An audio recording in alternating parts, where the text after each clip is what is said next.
G'day, mate. 40 here. When I was a wee child, my mother in particular, but then also my father, became convinced that I was going to grow up to do something special for God one day. And how little did my parents know that their wee cherub would grow up to devote himself to destigmatizing sex work. That I would devote myself to being an ally to them sexy hoes, those saucy hoes. And what a moving Oscar ceremony, right? When the best actress, who just very convincingly plays a stripper and an escort, just an incredible acting performance. I also just want to again recognize and honor the sex worker community. Yes. More Oscar nominations are equal to Gone with the Wind. It's terrible. It's a terrible movie that didn't even deserve to be nominated for one. Sex work is something in which a person has agency and choice. It's like a pretty woman. I thought Anora was a pretty good flick. All right. I thought it was funny. I thought it was wise. It's certainly not for everyone. It's pretty sexually raunchy in the first hour.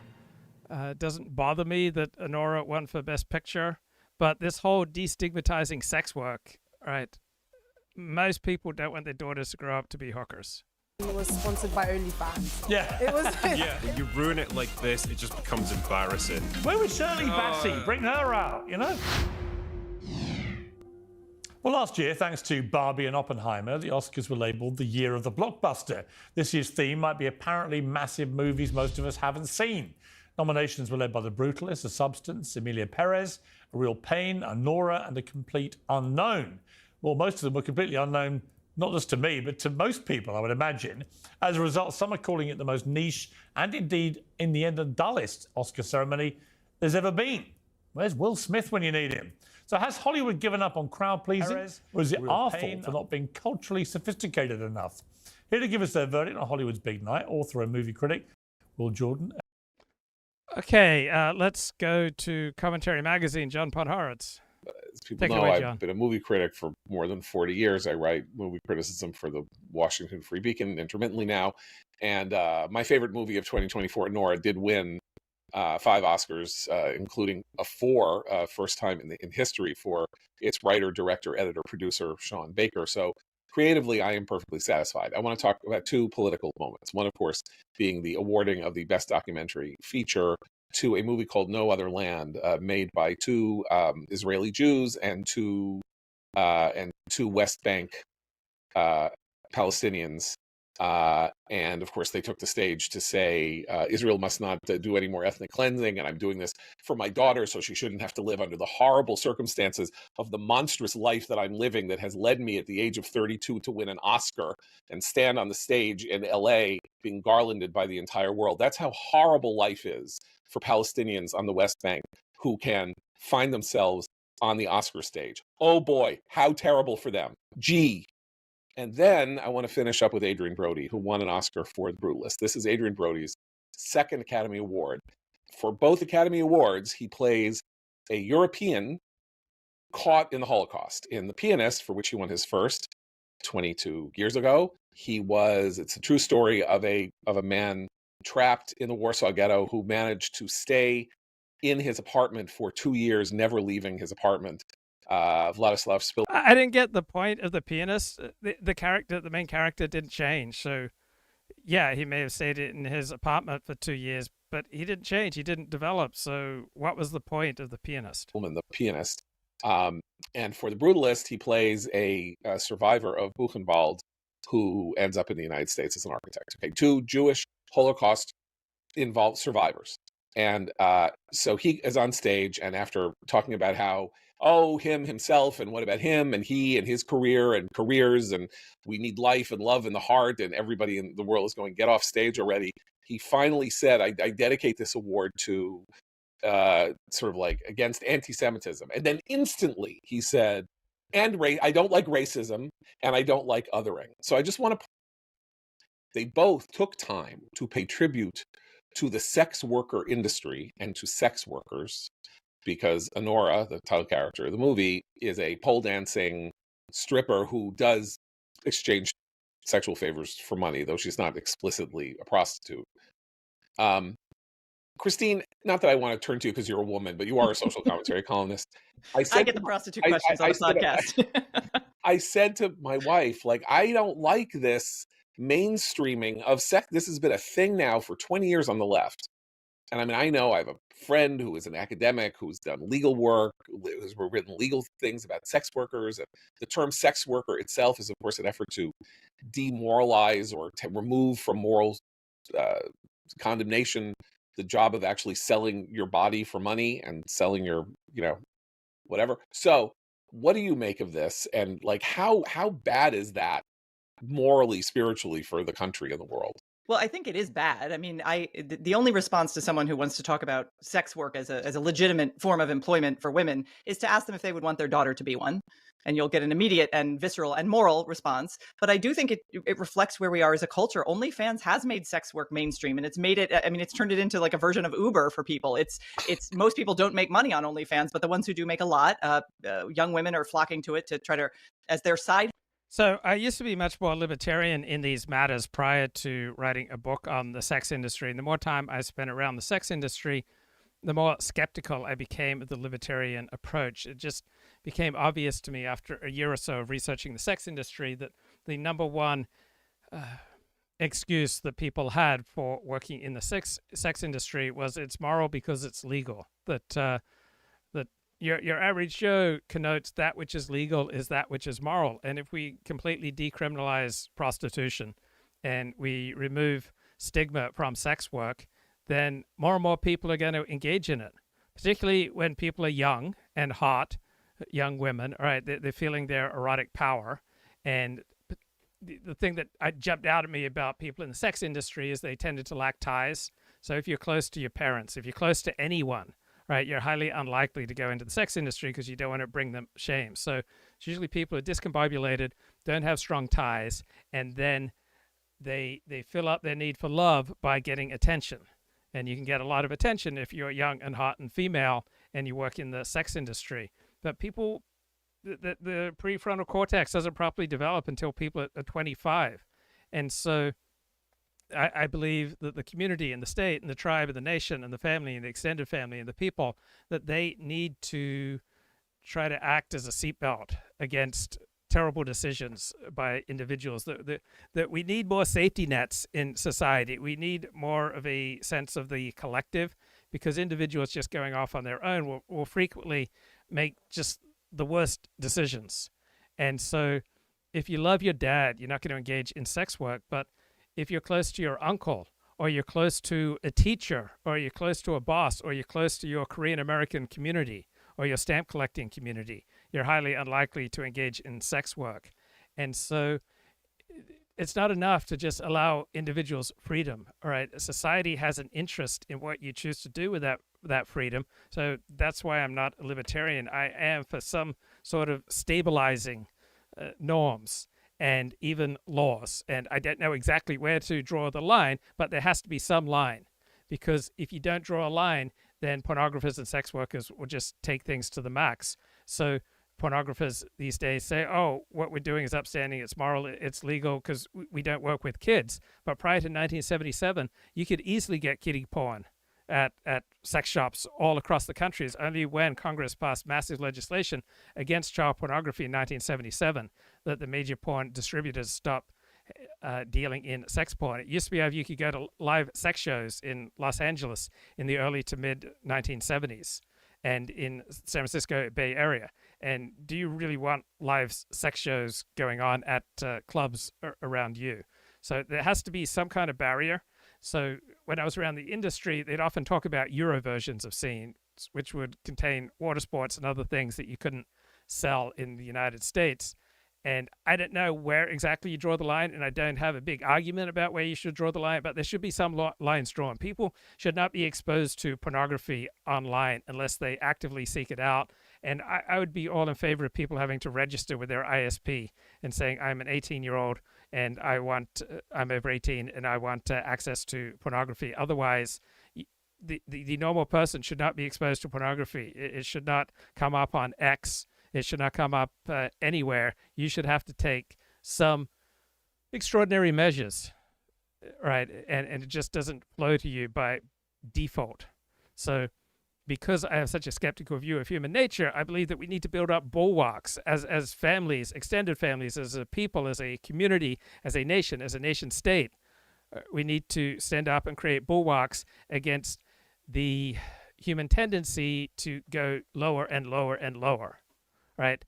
We have tendencies towards good inside of us. We have tendencies towards bad. It's just so often easier to go low, to go down. And particularly if you're not connected with people, right, you can just fall through the cracks right into the sewer, and you can end up writing on the pornography industry for a decade like I did. Hustle now. Part of that is because we have demoralized and destigmatized things like prostitution, which are extremely risky ventures for women to engage in.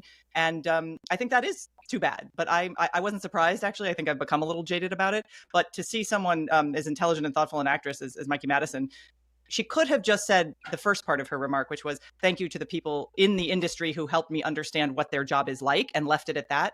But now there's this compulsion for everyone to praise the most extreme thing now to look as if they're tolerant.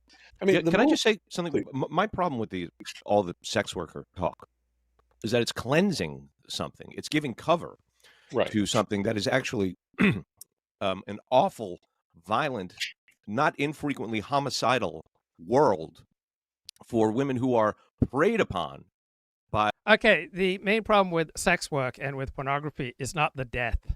All right, it's not the rampant death. It's not the rampant violence. All right, it is that it unsettles the moral fabric. And so my argument against a libertarian approach to sex work and to pornography is the same as my argument against same-sex marriage, is you're fraying the moral fabric. You're pulling on a string in our moral fabric, and you don't know what's going to happen when you pull on that string. That civilization is difficult to build and easy to tear down. A good life is challenging to build. It's really easy to destroy. And so I have more faith in our traditions, in our folkways, in the various bulwarks that we as communities, families, extended families, people, nation state, a religion have built up against the human tendency to dwell in the gutter. I mean, I've spent much of my life dwelling in the gutter. I sometimes go to the gutter with my humor. All right, I'm not someone who is above the gutter. But because I am so aware of spending time in the gutter, that I am keenly aware of our need to build up bulwarks. And it's not because of the homicide, and it's not because of the suicide, and it's not because of the STDs.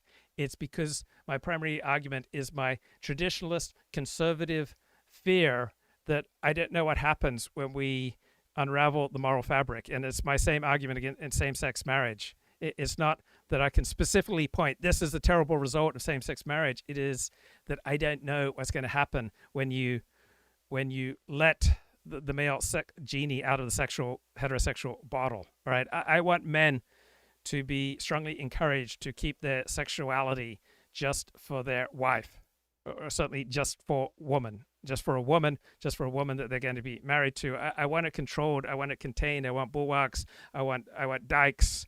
I want barriers.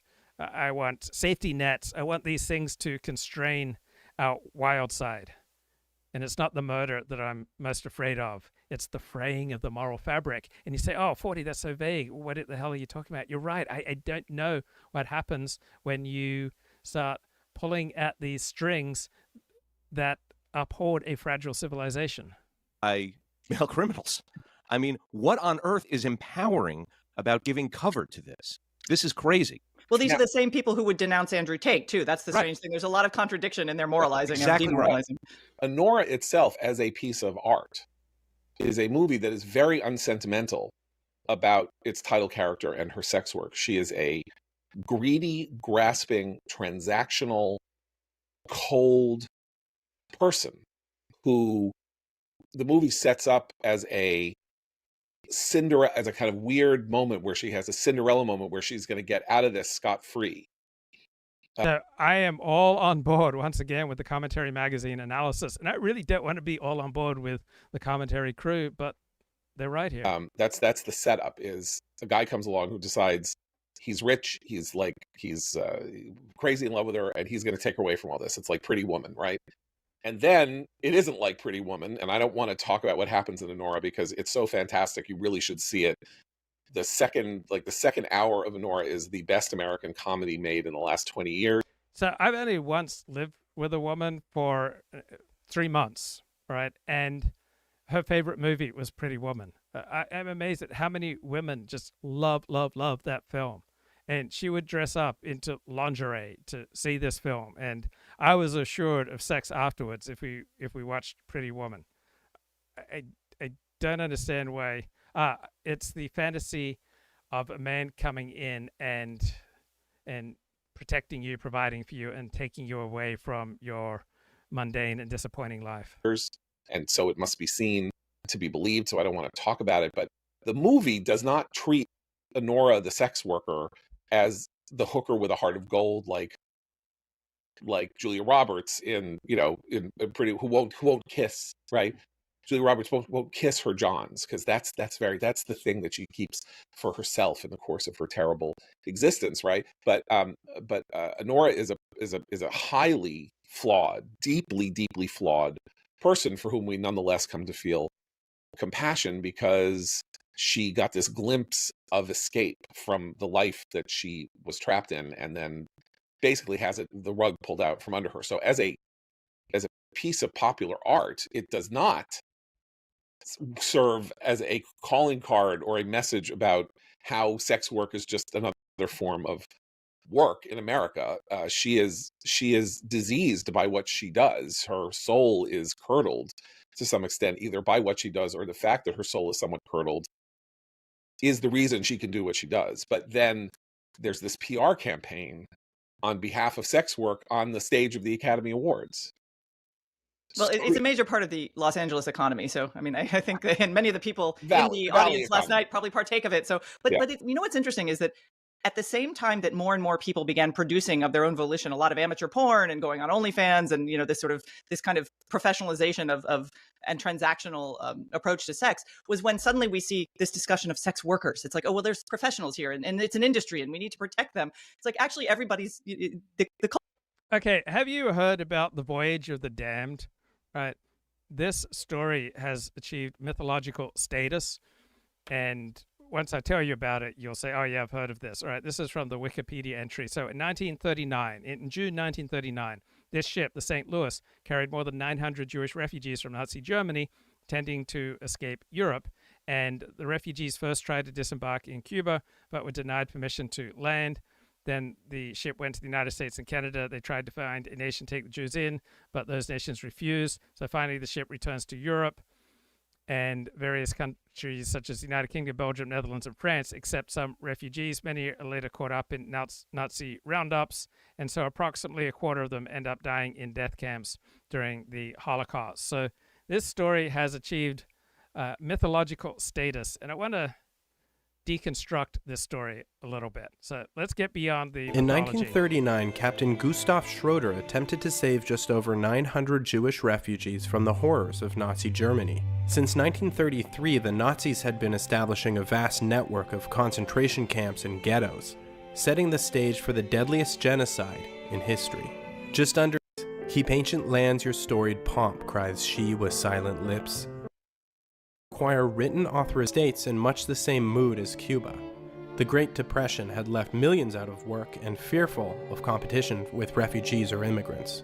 In 1939, the vast majority of Americans opposed joining World War II and opposed relaxing restrictions on immigration. 3 months prior to the voyage of the St. Louis, a bill to allow the admission of 20,000 additional Jewish children from Germany died in committee. Sailing north along Florida's coast, passengers cabled President FDR asking for refuge. He did not respond, but one passenger received a message from the State Department instructing them to wait their turns on the waiting list to qualify for entry. Because of immigration quotas established back in 1924, that waiting list was several years long. Behind the scenes, Cordell Hull, Secretary of State, advised President Roosevelt not to accept the Jews. And when Captain Schroeder sailed close to Florida's coastline, Hull instructed the U.S. Coast Guard to follow their ship closely to prevent refugees from jumping ship and swimming ashore. Several other attempts to find refuge in Latin America failed. Then a group of Canadian academics and clergy tried to persuade Prime Minister William Lyon Mackenzie King to allow the passengers safe haven in the Great White North. Chief among their opponents was Frederick Charles Blair, Canada's Director of Immigration, who in a 1938 letter boasted about his careful control of pressure by Jewish people to get into Canada. Mackenzie King sided with Blair, and the St. Louis returned across the Atlantic, finally docking in Belgium on June 17th with all 907 passengers still on board. The liner St. Louis, turned back from Cuba, brings its human cargo to port at last. 907 Jewish unfortunates without a country permitted to land in Belgium after 5 weeks of suspense afloat. Okay, so that's the mythology. It was made into a Hollywood movie called the Voyage of the Damned. But what was the reality? So first thing that jumps out at me when I look at the Wikipedia entry, it does not mention the Dominican Republic. And the dictator of the Dominican Republic, he wanted to bring in tens of thousands of Jews, but absolutely no mention of the Dominican Republic.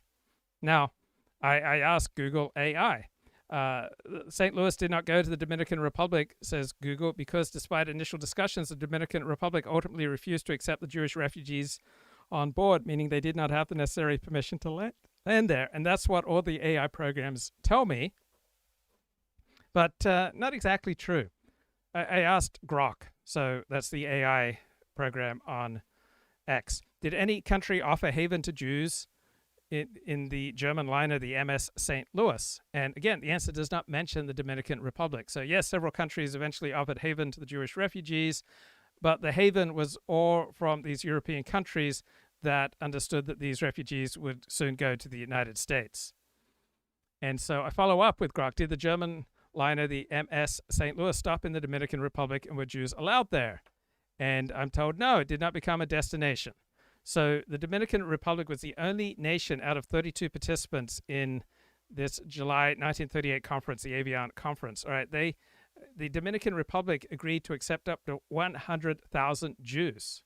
Right, it was made by the dictator Rafael Trujillo, which is confusing, right? Because we think that dictators are automatically bad people, but more than any other country, Rafael Trujillo at the Dominican Republic, right, wanted to bring in Jews. Remember, the Dominican Republic and Haiti, they're part of the same island,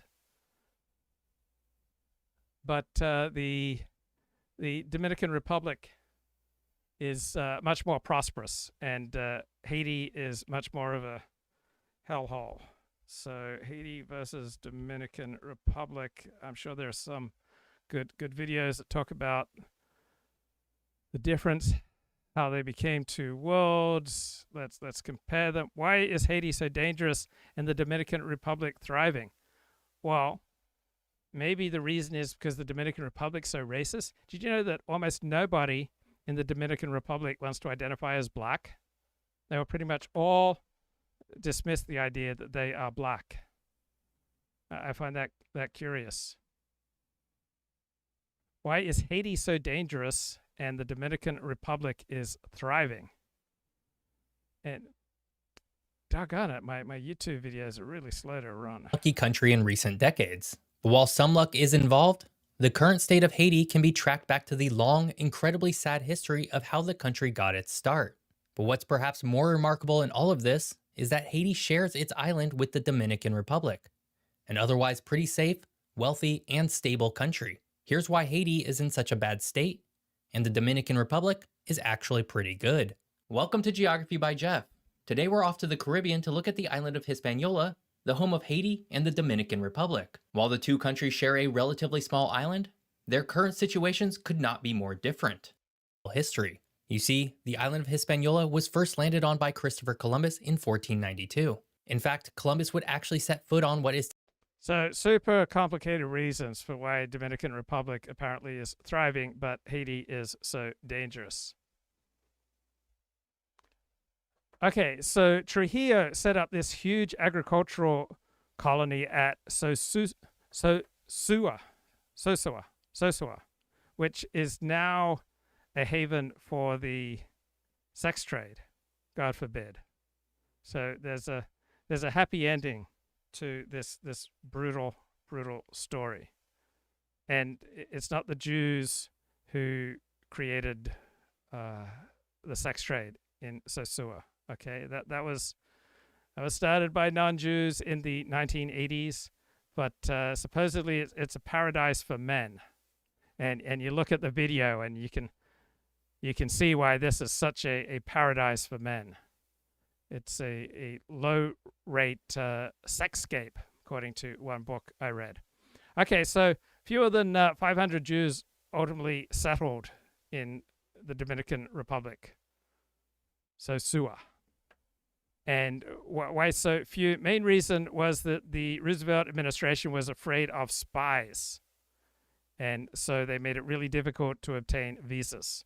So the Dominican Republic wanted to accept up to 100,000 Jews, but very few of them ended up going there. So I asked Grok, did European Jews fleeing the Nazis not want to go to the Dominican Republic? And I'm told that that's an oversimplification. There's rather a combination of practical, logistical, and psychological factors. Many Jews were desperate to escape Europe, would have gone anywhere offering safety. But the Dominican Republic was an unfamiliar tropical country in the Caribbean. It was far from the cultural and familial ties that most Eastern Europeans had. There were language barriers. All right, they spoke Spanish rather than Yiddish or German or Polish. There wasn't an established Jewish community. And the prospect of starting over as agricultural settlers, right, may have been less appealing to destinations such as the United States or Palestine, where they had stronger cultural and ethnic connections. But the main reason why the Dominican offer wasn't taken up widely by Jews is that America made it very difficult to get visas.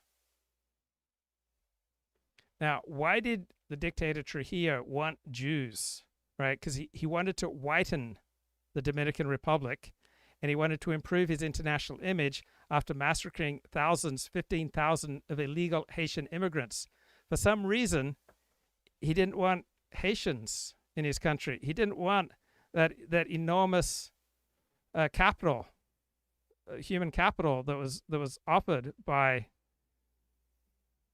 the Haitians.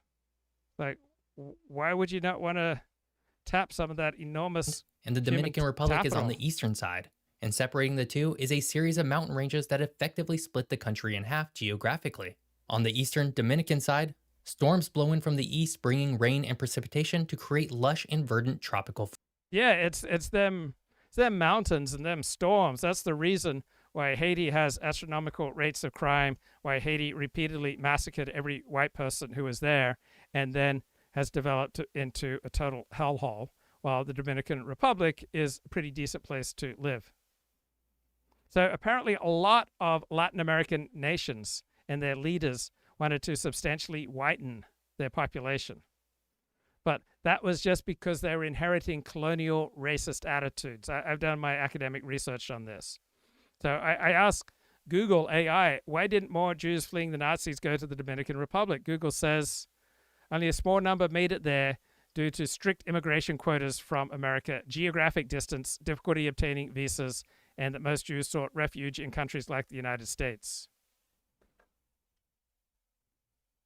And according to New York's Museum of Jewish Heritage, Trujillo hoped that light-skinned European Jews would bring the skills, energy, prestige, and capital which he associated with white Europeans.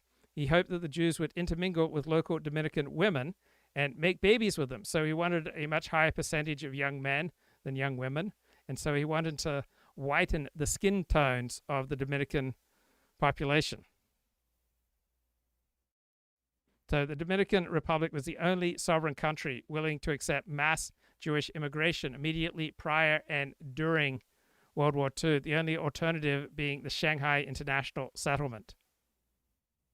And there was also an Alaska plan to settle Jews in Alaska, but that was buried due to a lack of support from many Jews, and Jews weren't particularly thrilled to go to the Dominican Republic. And as soon as they could, they left. So I looked at, I wanted to find what more reasons for why Jews didn't go to the Dominican Republic when it was really the only sovereign nation that wanted to take them at the end of the 1930s into the 40s. So I read a 2011 academic paper, The Voyage of the St. Louis Revisited, right? And this was by a professor of Holocaust studies. So where's the Voyage of the Damned here? But okay, I'll play this in the background. And this article demythologizes the story. So the story of the St. Louis, right, includes as much myth as it does history, right? It was in large part the ineptitude of the primary American Jewish negotiator, Lawrence Berenson, that prevented Jews from landing, right? It was Berenson's ineptitude.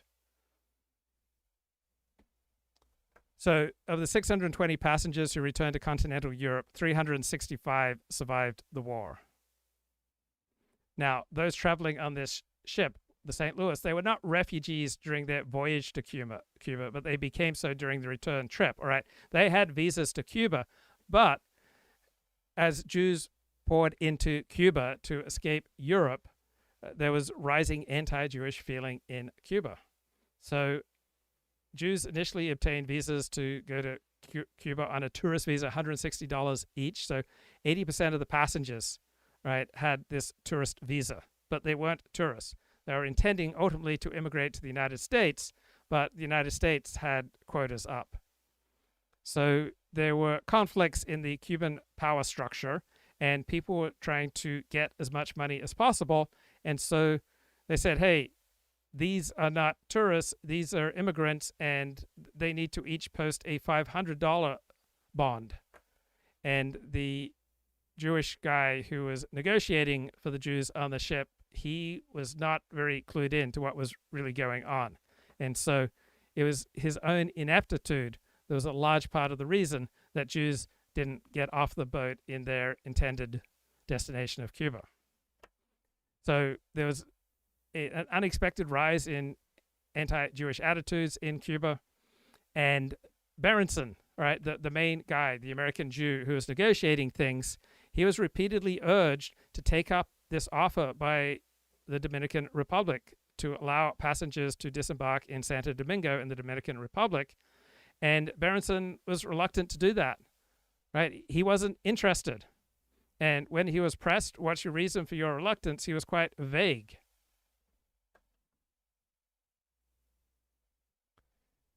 And so he apparently didn't want the Jews to get off in the Dominican Republic. And then the Dominican Republic, when they saw that the Jews on the St. Louis were being refused entry to Cuba, they then upped their fee, right? They then required a $500 fee per person. And Berenson and the Jewish committee handling this matter thought, oh, this is outrageous. This is a fee that's imposed only on Jews. And so even though the Dominican Republic was happy to bring in 100,000 Jews, all right, they didn't negotiate this situation very well, right? They said, oh, we're not going to consent to any procedure where there's a special fee charged for admission for Jews only. So the Dominican Republic offer remained open, but as the situation on board the ship became more difficult, then the Dominican requirements became more financially onerous. And Berenson was just simply incapable. And so in all the mythology regarding this ship, you don't hear about how incompetent the lead negotiator was for American Jewry. All right. And here's the author. It's difficult to avoid the conclusion that the primary responsibility for both the failure of the negotiations and the refusal to consider alternatives, such as the Dominican Republic, rests with this guy, Lawrence Berenson. Now, the St. Louis, right, the voyage of the St. Louis, it took place in June of 1939. So World War II had not begun yet. Right, so we did not have a Second World War. We did not yet have a Nazi conquest of Western Europe. We did not have a mass extermination of Auschwitz. Right, people did not know what was coming. So Ernest May writes that Western leaders anticipated the German offensive through the Ardennes. Even as a worrisome contingency, it is almost inconceivable that France would have been defeated when and as it was. Unfortunately, the best German divisions led their offensive through the Ardennes, and they were met by the worst, least effective French divisions. So if that ratio had been a little bit more even, right, World War II would probably have ended right then and there. So it's not like, oh, the Germans, they're just such incredible fighters, and the French are just a bunch of wimps and defeat us, and the reason that the French grow trees next to their boulevards is so that the Germans can have shade when they march through. No, it was the bad luck that the French had their worst divisions matched up against the best of the German divisions, and so that's why the German offensive in May of 1940 through the Ardennes was so successful. So if it had been different, right, you would have seen Germany's defeat and a French victory parade in Berlin. Now, after World War II and after the 1960s, when we start talking about the Holocaust, its magnitude becomes so great that attributing the Holocaust simply to Hitler or to Himmler or to the Nazis or to Germany or even to Europe, it just seems insufficient and to some people. So even though there are all sorts of factual empirical problems due to chronology, geography, documents, right, there has been a widespread movement since the 1960s that the guilt for the Holocaust must be spread over more and more of the world, and including the United States.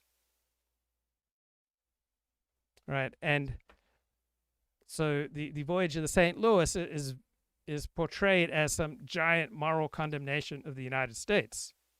But the U.S. stood alone in 1939 in its commitment to accept 27,370 permanent German immigrants who are overwhelmingly Jewish annually. And so if Roosevelt had said, oh, allow this ship to dock, all right, if he had ignored the law, all right, if he had breached the quotas, right, then other German Jews other Jews in Europe would not have been allowed in.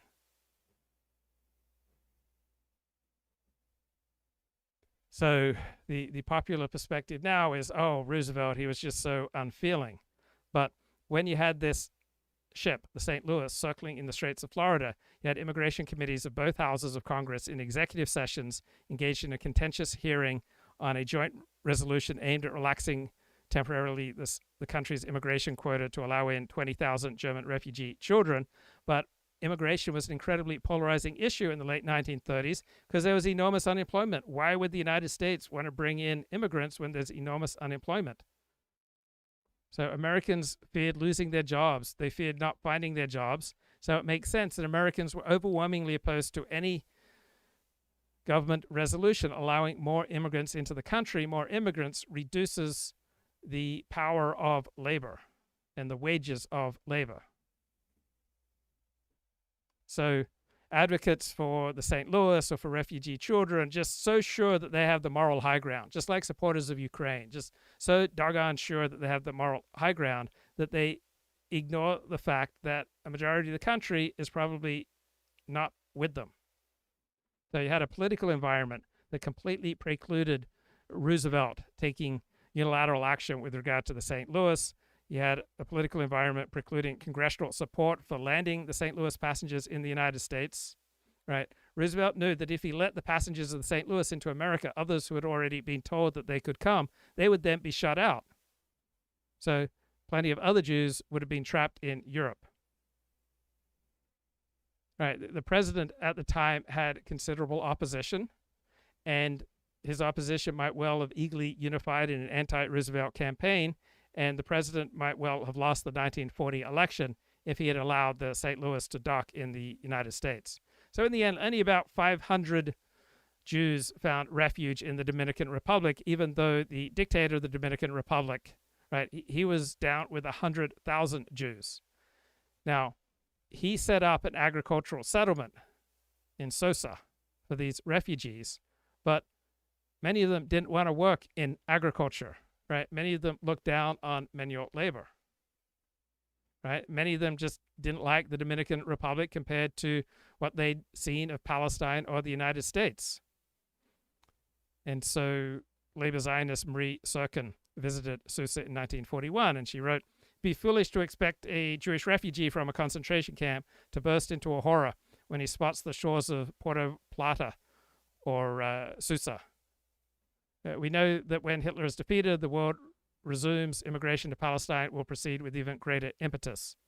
So no Jews at all would have bothered to settle in the Dominican Republic if there had not been an emergency. Right? Today, there are 3,000 Jews left in Susa. So we have 2 books about these 500 Jews who escaped the Holocaust and moved to the Dominican Republic. And they moved to the Dominican Republic, and there's virtually no anti-Semitism there. So you can't build a shtetl in a country without anti-Semitism. Right, that was one Susa Comics observation. The Dominicans welcomed the Jews. Now, the Jews tended to look down on the Dominicans.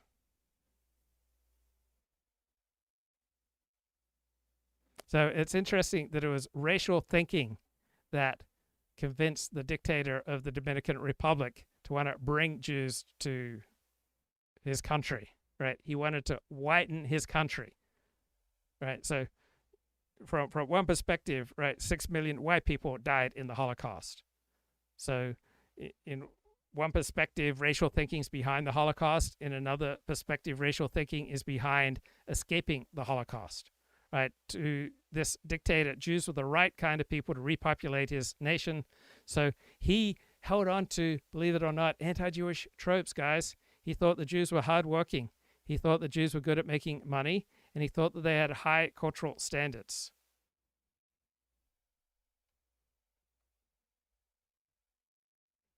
So you've got these Jews who are mostly urban, and they had to lie, essentially, to Jewish refugee agencies to say, oh, yeah, I'm willing to work the land, willing to be a farmer, willing to plant crops, milk cows, build homes, right? And some of them were, but many of them were not.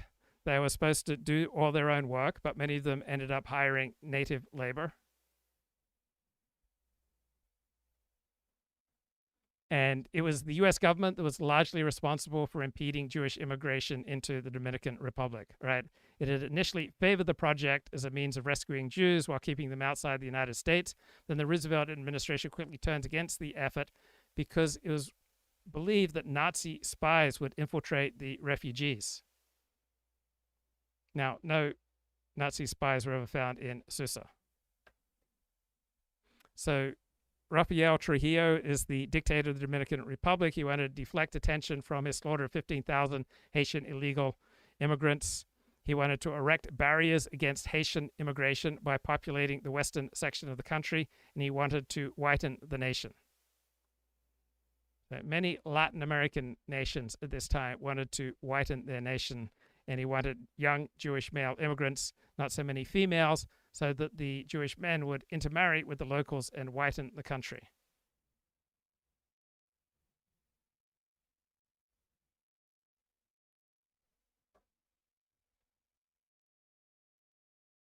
So we have another book about this. It's called Tropical Zion, General Trujillo, FDR, and the Jews of Susa.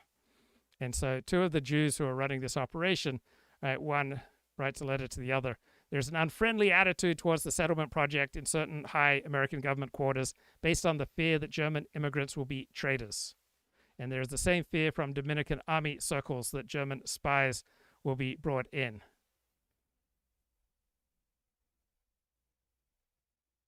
So where is his little DACA? We had a joint kitchen. All the women took their turns cooking for everyone. We had a joint dining hall. Everyone ate together.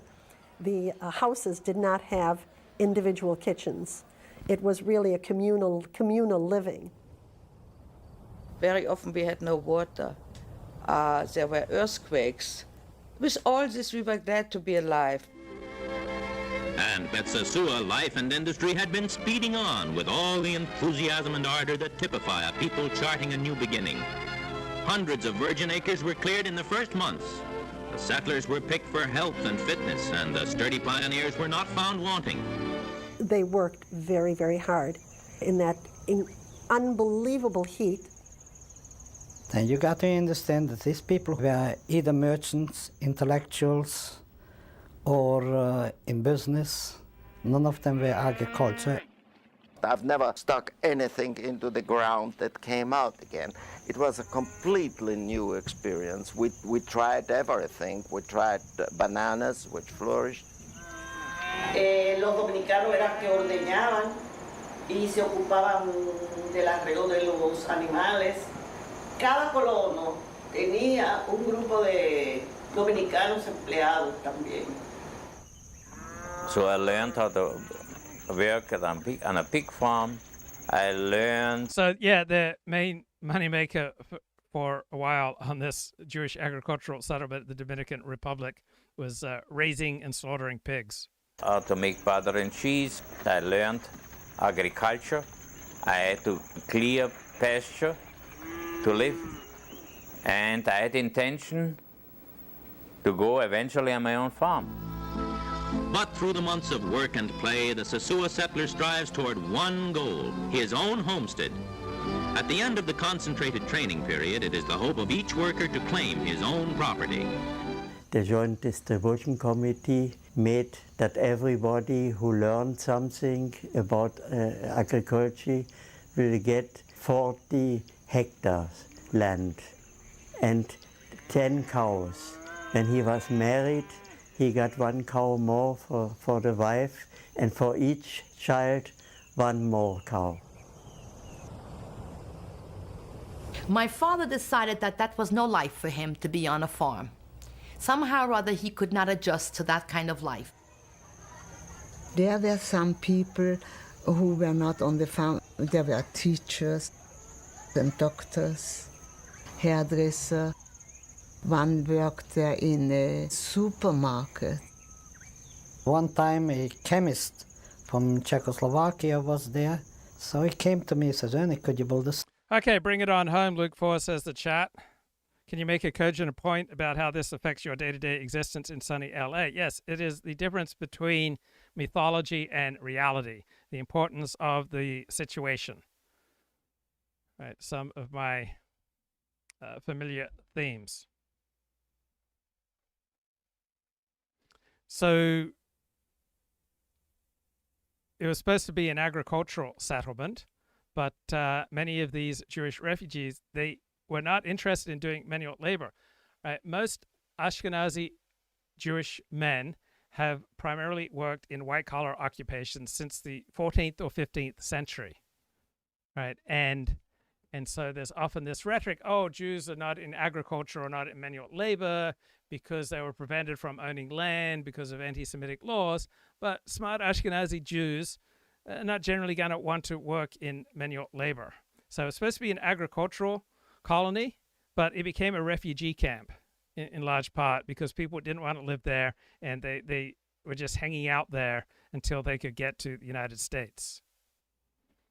So many of the European Jews lied about, yeah, I'm willing to work in agriculture, but once they get here to this Caribbean island, they were not nearly so willing to work.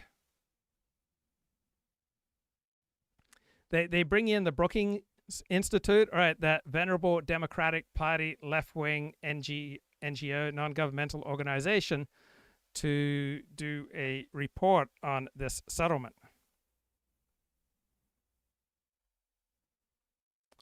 And this is what they concluded. Here is a rising tide of color that must inevitably engulf all but the most carefully prepared and protected white settlements.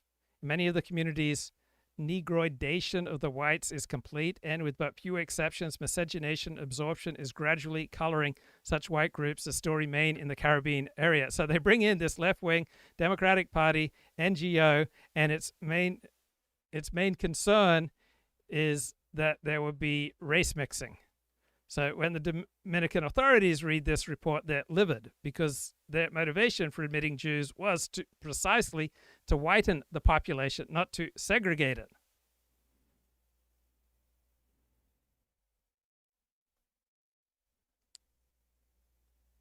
There was some intermarriage. Still, I say, I could vaguely remember when I was apprentice, the farmers used to come to my uncle to build a still to make moonshine. We finished the job. So the European settlers were expected to do the manual labor, right? The founders of this Jewish agricultural colony did not want to mirror the paternalistic landlord-peasant relations found throughout Latin America, but they end up doing just that. Also, and I can kind of identify with this, many of these Jewish refugees were reluctant to learn Spanish, even though the Dominican Republic leaders strongly encouraged it, but they thought that Spanish was a peasant language, and they didn't want to learn it.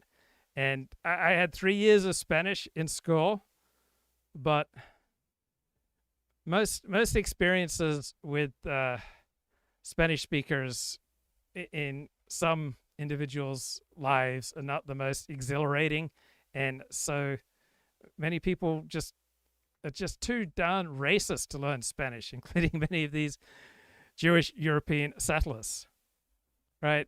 The Dominicans were not anti-Jewish, but the European Jewish settlers looked at the Dominicans as barbaric and primitive and backward. So the Dominicans thought highly of the Jewish Europeans, and the settlers, these Jewish Europeans, they looked down on the Dominicans as uneducated and backward. So there was a rare intermarriage. So Louis Hess became the first settler to wed a Dominican woman. And the Dominican Republic wanted this Jewish settlement to encourage miscegenation, but the Jews were quite upset when they learned of the engagement, and Hess was admonished he was setting a bad precedent. They tried to dissuade him from marrying. Didn't he realize that his offspring would have dark skin and nappy hair? My God, can you believe that these Jews fleeing Hitler were racist? Now, the couple wed, and his Dominican wife learned to speak German, and she converted to Judaism. So for many of these settlers, they did not regard manual labor as in their enlightened self-interest. These city slickers quickly developed an aversion to hard work. One woman, Judith, a musician with classical training in Vienna, was appalled that she had to scrub pots and wash dishes in the community kitchen. So the colonists quickly acquired enough rudimentary Spanish to learn the expression mucho trabajo, poco dinero, right? Favorite saying among Spanish workers. Mucho trabajo, much work, poco dinero, little money. So the romance surrounding this agricultural settlement quickly gave way to the reality of toiling beneath an unrelenting tropical sun. And so the settlers would ask the Jewish agency that funded this agricultural settlement to lighten their load by hiring local field laborers. And the European Jewish colonists tended to be quite arrogant, and they regarded los muchachos as inferior. And one distraught Jewish woman wrote to a Jewish leader, "There's a very sad thing, the racial problem. Our Jewish settlers do not behave civilly to the working population. They consider themselves a higher race. They consider the natives peons."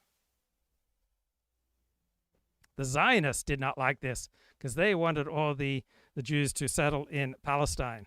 So the Zionists were filled with scorn for this settlement. And the State Department just would not admit Jews after they let in 500. Now, Sosa, the biggest change between 1940s and the 1980s is it's become a sex tourism spot. And very primitive everything, but it worked. We built 2 big industries there. One was called Silka. They took all the milk every morning and made butter there. They made. Okay, here's a Washington Post story by a beautiful blonde woman. "I thought I knew how my family escaped the Holocaust. The truth was hidden in a Dominican town." And here's the author, Emily Kodik. Beautiful blonde woman. And some NGO funded this essay. All right, so she says, the night before Kristallnacht, the infamous date in November 1938 when synagogues burned across Germany, the Nazis arrested tens of thousands of Jews. Right, her family managed to escape from Europe, and they fled to one of the few places in the world willing to take Jewish refugees. Did I fail to? I fail to show you the photos of this beautiful author. Right, here she is, Emily Kodak. So a family escaped Berlin and they went to Sosua, a remote beach town on the northern coast of the Dominican Republic, whose dictator, Rafael Trujillo, had offered Jews safety for a promise to develop the land. This is a story I heard countless times. It was paradise, my 89-year-old Aunt Hella would say, weaving my family's heritage into a little-known part of Holocaust history, but the story never really made sense. I was told that this small Caribbean country saved my family at a time when more powerful nations refused to do the same. In return, the Jews transformed a jungle coastline into a peaceful settlement with a hospital and a school. And then the story always ended the same way. So Sosua had been ruined, I was told. Its streets overrun by prostitutes and foreigners. The town had become a destination for sex tourism, tainted by pickpockets and drugs. My family moved away like so many others and never returned.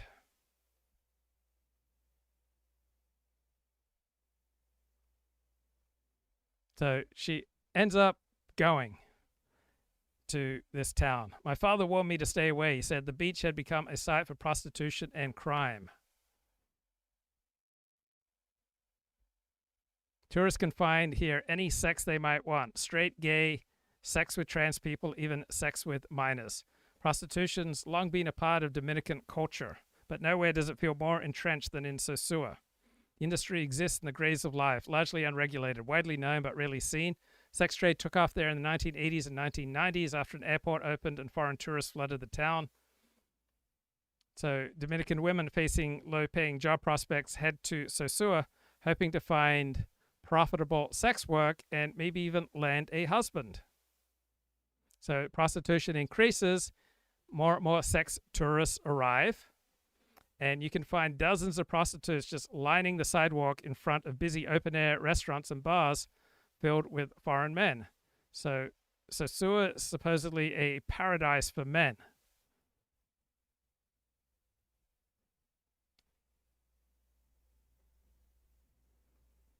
Now, many locals are upset that prostitution has consumed the town's reputation.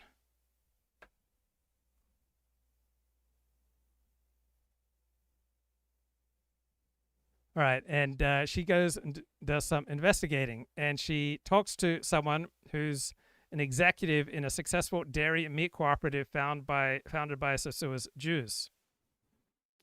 And I asked him, what else is important to me to know? Like, what things won't I find in the history books? And then he made a reference to a best-selling book I had never read about a fictional small town where sex, gossip, and scandal hide behind the pretense of paradise. Sosua, he said, was a small Peyton Place. Peyton Place was this scandalous novel from the 1950s.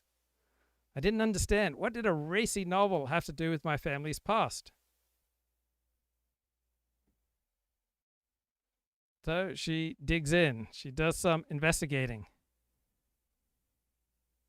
Goes into the archives. And she reads exit interviews from why people were leaving Sosua, why these Jewish settlers left. One says, I could not stay the sun. Another says, I had nothing to do there. Another says, the agricultural work was too hard for me. Then others said that they felt threatened by German Jews. I was attacked by 12 men while sleeping in my bed. That's why I preferred to leave Sosua for fear that they might kill me.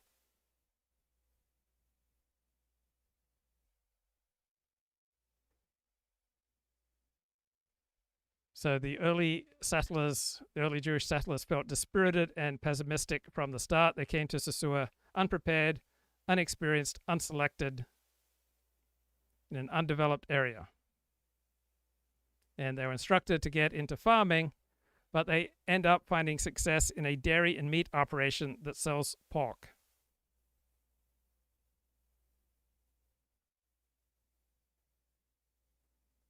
So the Jews who moved there were fighting amongst themselves, screaming at each other.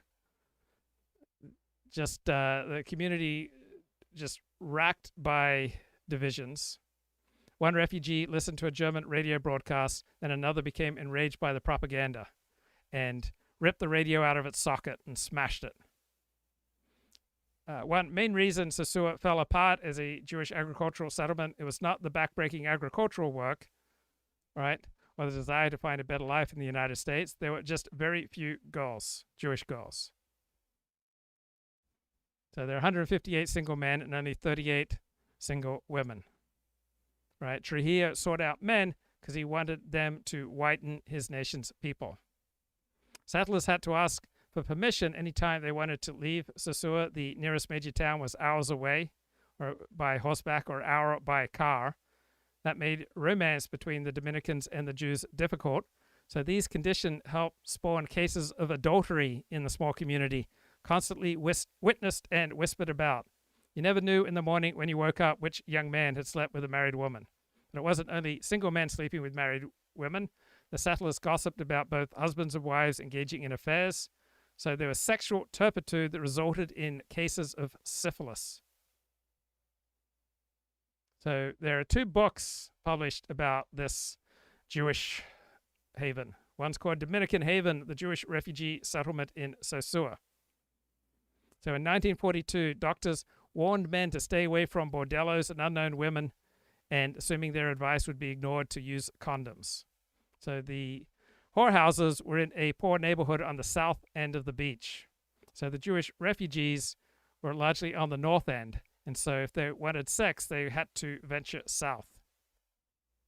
Today's sex industry is different. It employs women from across the Dominican Republic and Haiti who take spins around town and on the beach looking for clients. And so, as part of my public service duty to you, I read an academic book on this topic by a Georgetown University anthropology professor, Denise Brennan. She wrote, "What's Love Got to Do with It?" So it was the Jews, not the tourists, blamed for Sosua's demise, who first visited prostitutes. But that part of the story has been conveniently lost in the retelling. When I get back from Sosua, I call my Aunt Heller. She tells me, times were hard. I asked her about the affairs. Yes, she says, people would trade partners. That was a mess.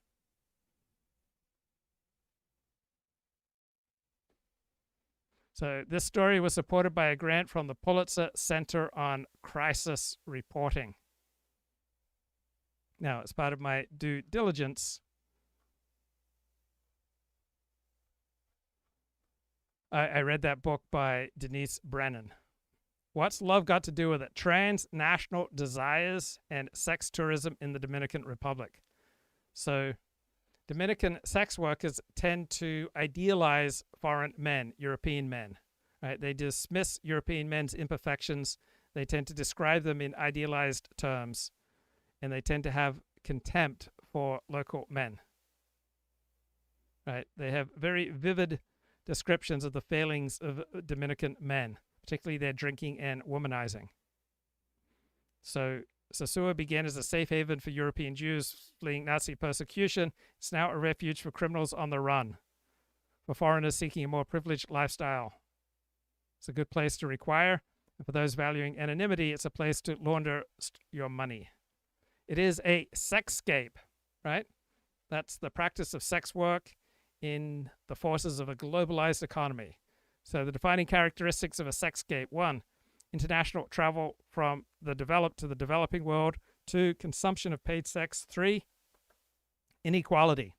So in a sexscape such as Sosua, there are differences in power between the buyers, the sex tourists, and the sellers. And these differences are based on race, gender, class, and nationality. And these differences become eroticized and commodified inequalities. So with sexscapes, the sex trade becomes a focal point of a place, and the social and economic relations of that place are filtered through the daily selling of sex to foreigners. So Dominican migrants imagine that once they get to Sosua, anything can happen. So it's a town that Dominicans travel to, hoping to get rich quick. And so there have been instances of Europeans coming to Sosua and then marrying a local woman and taking her back to Europe. So many Dominicans think, if I can just go to Sosua, right, I'll find a European man who will take me back to Europe. But that doesn't happen very often. And usually the women end up returning to the Dominican Republic and heading downward in economic and social mobility. So foreigners emphasize the exotic and the erotic. Right? They seek in the margins of the third world a figment of their imaginations. But the Dominicans too have imaginations about the opportunities to be found in the sex trade with the tourist money, and the tourist lifestyles back home in Europe. So these fantasies are two-way. So the economy of desire is based on difference. You have Dominican sex workers and foreign sex tourists forging new practices and new meanings of love.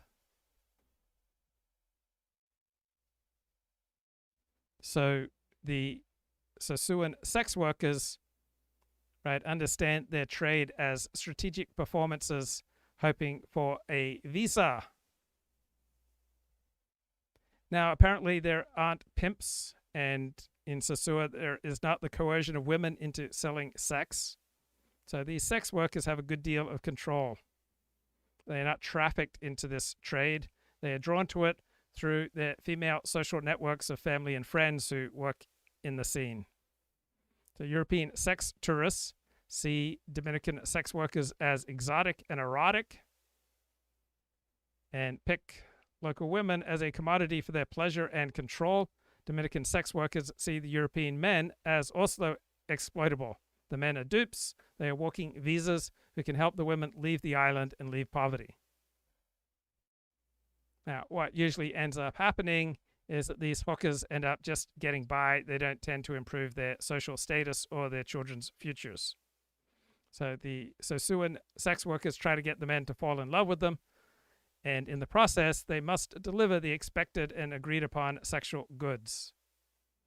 So you can understand the sex tourist as the quintessential postmodern man who avoids fixation and keeps his options open as he seeks sexual encounters without emotional involvement and desires something different, without commitment but still safe. So Sasua provides an experience as a backdrop for these sexual transactions. You have European consumers of paid sex. They have an array of choices in Europe, right? But they prefer often to fly to the Dominican Republic and participate in these sexscapes in the developing world. So it's not just the relatively cheap price for sex, it's everything is cheaper than at home. So foreigners are able to afford everything they desire, and they can enjoy feeling rich. Right? They can feel like a big shot. They can be the big man. So back home, they have low social and economic status. But here, their money goes farther, and they have more of it compared to most Dominicans. So they are sexually and romantically pursued by multiple young, beautiful Dominican women. Sex is just one more commodity they can purchase. They can even buy it in bulk, because they can afford to have sex with several different women on each day of their vacation. And then these sex tourists often return. It's like the TV show Cheers, where everybody knows your name, and they're always glad you came. Right? These returnees get to know the owners and the operators of the hotels, the lunch shacks, the restaurants, the bars, the nightclubs. They get to know the dancers, the bartenders, the waitresses. Right? Just a friendly, homey place like Cheers.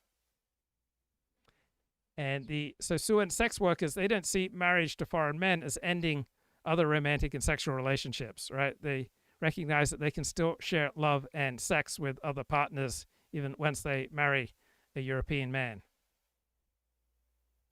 Now, these Dominican women are seen by Europeans, particularly by Germans, as filled with sexual availability and proficiency.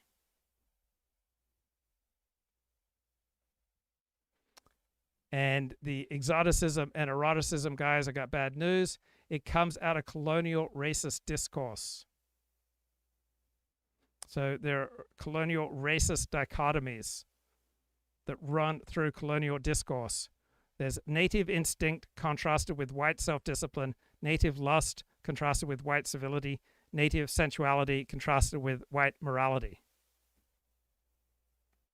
Man, I can't believe how racist people are in their sex tourism. Now, it is one thing to have an Afro-Dominican girlfriend on vacation, but many people find it's an entirely different matter to bring her home to meet family, friends, neighbors, and co-workers. Things are pretty racist even in the Dominican Republic. Light-skinned migrant sex workers from Colombia in the Dominican Republic work under better conditions for higher pay than darker-skinned Afro-Caribbean women.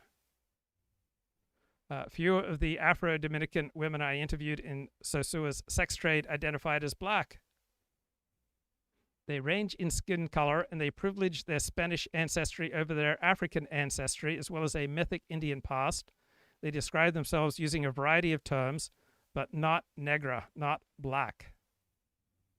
Right? Blacks and mulattoes make up 90% of the contemporary Dominican population, but Dominicans have, for the most part, denied their blackness. The Dominican elite is much lighter skinned than the regular Dominicans, and they emphasize their strong European heredity and their purity of blood. So this mulatto, genocidal, racist dictator, who was a Holocaust hero, Rafael Trujillo, who ruled the Dominican Republic from 1930 to 1961, he covered up his African ancestry. He used skin lightening creams. And he commissioned biographies that said his parents were pure French and pure Spanish. And he hated black Haitians. So the Dominican elites were obsessed with skin color and race. Faced with the inescapable fact that their country shares an island with Haiti, they erected barriers of racism, guys, and prejudice to distance themselves from their poor, dark-skinned neighbors. There's an ideology of anti-Haitianism in the Dominican Republic. It scapegoats Haitians. It marginalizes Afro-Caribbeans. It's an ideology that says the darker you are, the more likely you are to be poor. And it tries to intimidate the darker ones from making demands or participating in politics. And there's just so much racism. This is what breaks my heart in this sex trade. The Haitian sex workers and the Dominican sex workers, they rarely socialize. They rarely live together. Why? Because Sosua's Dominican boarding house owners generally refuse to rent rooms to Haitians, men or women. Right? Haitian sex workers are forced either to cluster together in those rare boarding houses or rent to them or rent their own homes. They generally don't speak Spanish fluently. I never met a Dominican sex worker who spoke Creole. So these language barriers are keeping these two groups apart. And then there's just so much Dominican anti-black racism. Right? The Haitians are the poorest inhabitants of this island, so they migrate to the eastern part of the island for menial and backbreaking work, notably in sugarcane fields. Now, Germans are the largest group of sex tourists. They are the #1 foreign residents in Sosua, and most of them seem to come from working class or lower middle class status back in Germany. So they're rednecks, racist, adventurers, out for a poke, out for a bit of fun.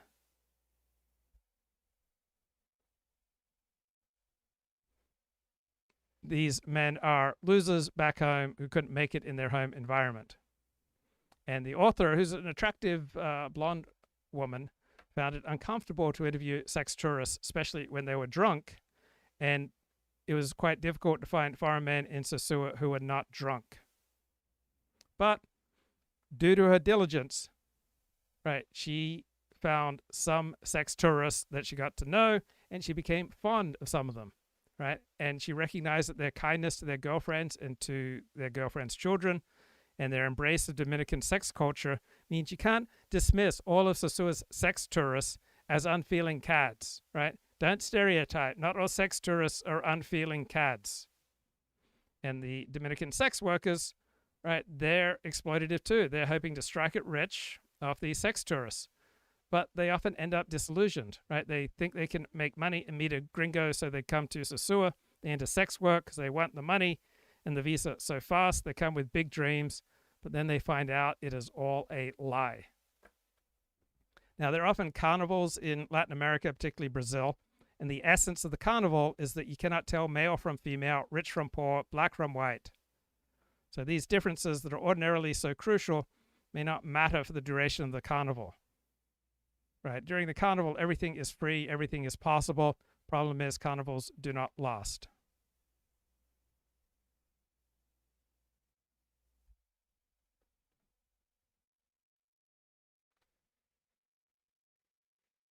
And you'll be shocked, there's a high amount of corruption in Sosua. All right, there's government corruption, political corruption, sex corruption, police corruption. So Sosua is a synonym for corruption. It boasts about the most crooked police force in this island paradise.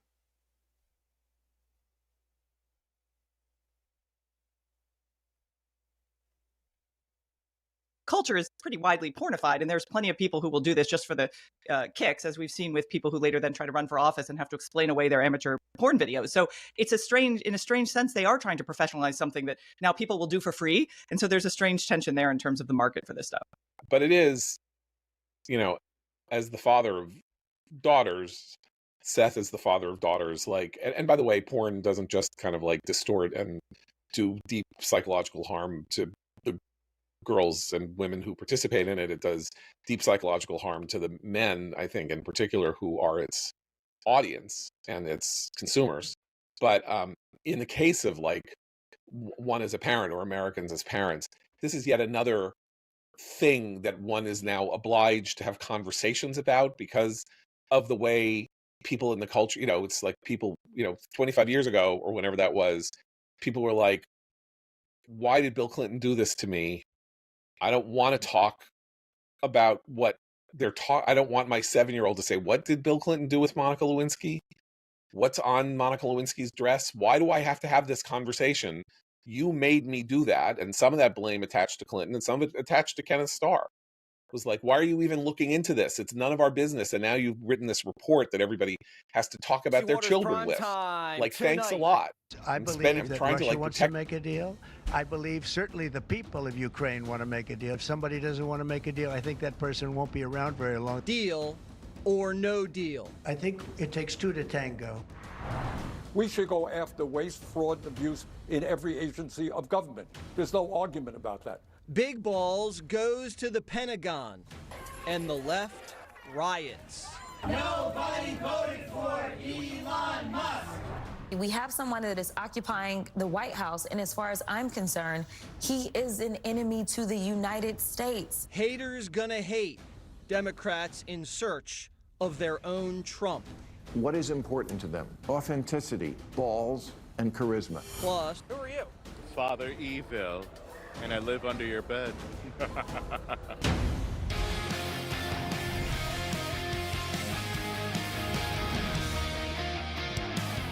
He got kicked out of the White House on Friday. The staff ate his lunch, and he spent the weekend flapping his gums. Ukraine's president told the AP, the end of the war is very, very far away. Trump says, you sure about that? President Zelensky supposedly made a statement today in AP. I'm not a big fan of AP, so maybe it was an incorrect statement, but he said he thinks the war's going to go on for a long time.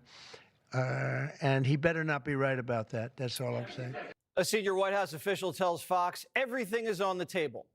And breaking tonight, Fox News alert, the U.S. is hitting the brakes on arms to Ukraine. The Trump administration has stopped financing new weapons sales to Zelensky and is considering completely freezing weapons shipments from our stockpiles, pausing military aid to Ukraine. So Zelensky does the right thing. Isn't that what Democrats impeached him for? Why aren't Democrats calling for impeachment? Suddenly it's not a high crime and misdemeanor. I guess not.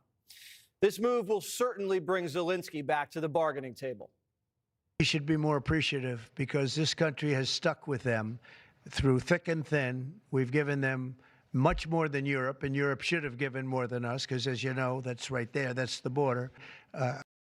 Okay, I found an academic perspective on this Jewish agricultural colony in Sosua, talking about the history of the murder of 6 million Jews in World War II, symbolically labeled as the Holocaust, and the history of collective Jewish response to the murder, symbolically understood as the State of Israel, have defined a single ideological arch. This has offered no place for the kind of haven symbolized by Sosua or by Uganda or by all the other alternatives for Jewish settlement outside of the state of Israel. I'm not knocking Europe. I'm saying that they were a lot smarter than Joe Biden, because Joe Biden didn't have a clue. He just gave money hand over fist, and they should have been able to equalize with us. In other words, if we gave $1, they should have given. Well, we gave $350 billion. They probably gave $100, but on top of it all, they get their money back because they're doing it in the form of a loan, and it's a secured loan. So when I saw that, which I've known about for a little while, I said it's time for us to be smart. Trump right on Truth Social saying Europe has spent more money buying Russian oil and gas than they have spent on defending Ukraine by far. Elon says it's time to leave NATO. That's probably a good cop, bad cop play. And the Europeans are already feeling the heat. Over the weekend, they pledged billions more in defense spending, which is exactly what Trump's been urging them to do for 10 years. And this benefits the United States because we've always wanted a more beefed up European military alliance to deter Russia. And if the Europeans take the lead in defending Ukraine, they're even considering putting European boots on the ground, America can take a breather and replenish our stockpiles, which are running dry. So we're combat ready for China in case they try something. But making our allies step up is treason to our good old friend Rach. I think whatever Americans voted for, I don't think people voted to make the United States a subsidiary diplomatic entity to Vladimir Putin, which is the way that Trump is operating here. One of the things that we saw today were leaders of democracies from all over Europe publicly thanking Zelensky today, standing with him in solidarity after this meeting with Trump. You know, you talk about whether or not the United States is any longer associated with the free world. America has a history of doing business with Russia. JFK used to write secret letters to Khrushchev behind the CIA's back in an attempt to end the Cold War. Reagan and Gorbachev had a record number of summits and signed historic arms treaties. The Gipper and Gorby had a great relationship. Bush looked into Putin's eyes and saw into his soul. And Hillary tried so hard with Moscow, she handed them a reset button to reset their relationship. Trump knows Putin's a snake, but isn't he just resetting the relationship to bring peace? All we're trying to do here is figure out whether a peace is possible. All these other things that people keep bringing up, that'll have to be a part of a negotiation. Right now, there is no negotiation. Shouldn't we at least try to see if there is a way to end this war in a way that's acceptable to both sides and is enduring and sustainable? How is that a bad thing? I really am puzzled why anyone thinks that trying to be a peacemaker is a bad thing. It's only a bad thing when it's Donald Trump trying to do it. When it's President Trump, it's absurd to me. Shouldn't we all be happy that we have a president who's trying to stop wars and prevent them instead of start them? And I just don't get it. I really don't, other than the fact that it's Donald J. Trump. If this was a Democrat that was doing this, everyone would be saying, well, he's on his way to the Nobel Peace Prize. This is absurd. Ever since Hillary blamed Putin for stealing the election, Democrats had an enemy they actually wanted to fight. Before that, Bill Clinton was making speeches in Moscow for $500,000. House Oversight says Moscow sent Hunter Biden $3 million checks. Now the Democrats want to look tough and fight an unwinnable, winless proxy war. Now, the Ukrainians, the Europeans, the Russians, the Americans all want the war to end, except the Democrats don't. We thought Zelensky wanted the war to end, but then something happened. It takes two to tango, and you're going to have to make a deal with Russia, and you're going to have to make a deal with Ukraine. I think everybody has to get into a room, so to speak, and we have to make a deal. And the deal can be made very fast. It should not be that hard a deal to make. It can be made very fast. Now, maybe somebody doesn't want to make a deal, and if somebody doesn't want to make a deal, I think that person won't be around very long. That person will not be listened to very long, because I believe that Russia wants to make a deal. I believe certainly the people of Ukraine want to make a deal. They've suffered more than anybody else. We talk about suffering. They've suffered. White House sources say Zelensky has 3 strikes. Strike 1 was tearing apart the mineral deal they had weeks ago. I was personally very upset because we had a conversation with President Zelensky, the vice president and I, the 3 of us, and we discussed this issue about the mineral rights. And we explained to them, look, we want to be in a joint venture with you, not because we're trying to steal from your country, but because we think that's actually a security guarantee. And he said, sure, we want to do this deal. It makes all the sense in the world. The only thing is I need to run it through my legislative process. They have to approve it. I read 2 days later that Zelensky's out there saying, I rejected the deal. I told him, no way, that we're not doing that. Well, that's not what happened in that meeting. So you start to get upset by somebody. We're trying to help these guys. Strike two was walking into the White House without a suit. The White House asked Zelensky to wear a suit to the meeting, just as a sign of respect. And Zelensky shows up in a long-sleeve T-shirt and cargo pants.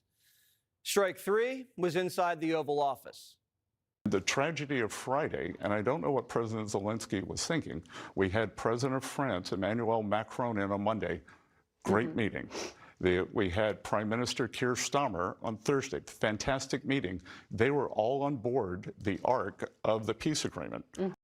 Okay, so I started watching some excellent TV shows. There is Berlin ER, a German TV show with English subtitles. It's excellent. Then there's The Pitt, which each episode is during an hour at an emergency department shift at the fictional Pittsburgh Trauma Medical Hospital. It's fantastic. Fantastic, The Pitt. An American medical drama series. And then season 2 of the TV show 1923 is out. And season 2 is incredible. It stars Harrison Ford, Helen Mirren, and the writing is so good. A lot of wise insights into life. So here's a guy, and he makes the point that when I encounter someone who has a cause, all right, that's someone I can trust. In for trouble. Gave you food, the finest suite in the finest hotel in the city. Had planned for you a splendid night, only to show you gratitude. Look how you repay my hospitality. I never asked for it, and I don't want it. Right, and so why did he run away from his hospitality? Because he had a higher obligation. So the first guy speaking, he felt betrayed, but betrayal is just this hyperbolic term we give when other people have different priorities from what we expected. I am needed in Montana. My family is in... Right, for a normal person, his family will be his number one obligation, and everything else has to come second. In danger. My wife is lost to me, and I don't have time for hospitality. Yes. Right, there are things more important than being gracious. There are things that are more important than being a pleasant recipient of hospitality. Lion hunter who leaves Africa for America to hunt men instead. Well, why would he want to hunt men? To protect his family. For your family, huh? That's what Lucas says. It's a war over land. My family's land. Right, land doesn't inherently belong to anyone. Right, land only belongs to those who can seize it and protect it and keep it. And they're losing it. I know that war. My family already lost it. Still, we have a problem, you and me. You showed me disrespect, and disrespect is contagious, if not death. Yeah, disrespect is contagious, right? If you're a leader and you allow people to disrespect you, that can become contagious. I've often been bewildered. Why are these people treating me with disrespect? And then it was only recently I realized that my openness was coming out of a place of emotional neediness. And when I stopped sharing things, that made me appear pathetic, then people treated me more respectfully, all right? If I show a lack of respect for myself, other people will pick up on that and amplify it. Not in the moment he appears. So he must go away. Seems that you wish that anyway. Questo vive, ho bisogno di lui. Non mi fido di lui. Questo vive. Right, so you can't hang around. If you're showing disrespect to the leader, you've got to go, but you want to go. Angelo seemed to be worried about trusting you. Right, because the protagonist beat the heck out of him. If I was Angelo, I wouldn't trust you either, judging by his face. But a man with a cause can always be trusted. But a man with a cause can always be trusted. Right, I think that's a great line. man with a cause can always be trusted. And season 2, episode 2, this rich man sees these Norwegians in Montana skiing down a slope, and the rich guy says, "Wow, I can make a lot of money creating a ski resort." And it's impressive how he just sees an opportunity, and he sees things that other people are just going to completely pass over on. Right? The wise man, the intelligent man, will see things that the normie Whiskey, completely if you please. misses. And this can frighten you. Leave it to the Scots to ride out the storm in a saloon. When I you don't know. need some Dutton seeing us together. You with that badge on your chest. Right? It can be frightening when you recognize that the person that you're working for knows you better than you know yourself. It can be frightening when the people that you're with are so much smarter than you are. No Duttons in town to see us. No one in here to see us at all. Except the bartender.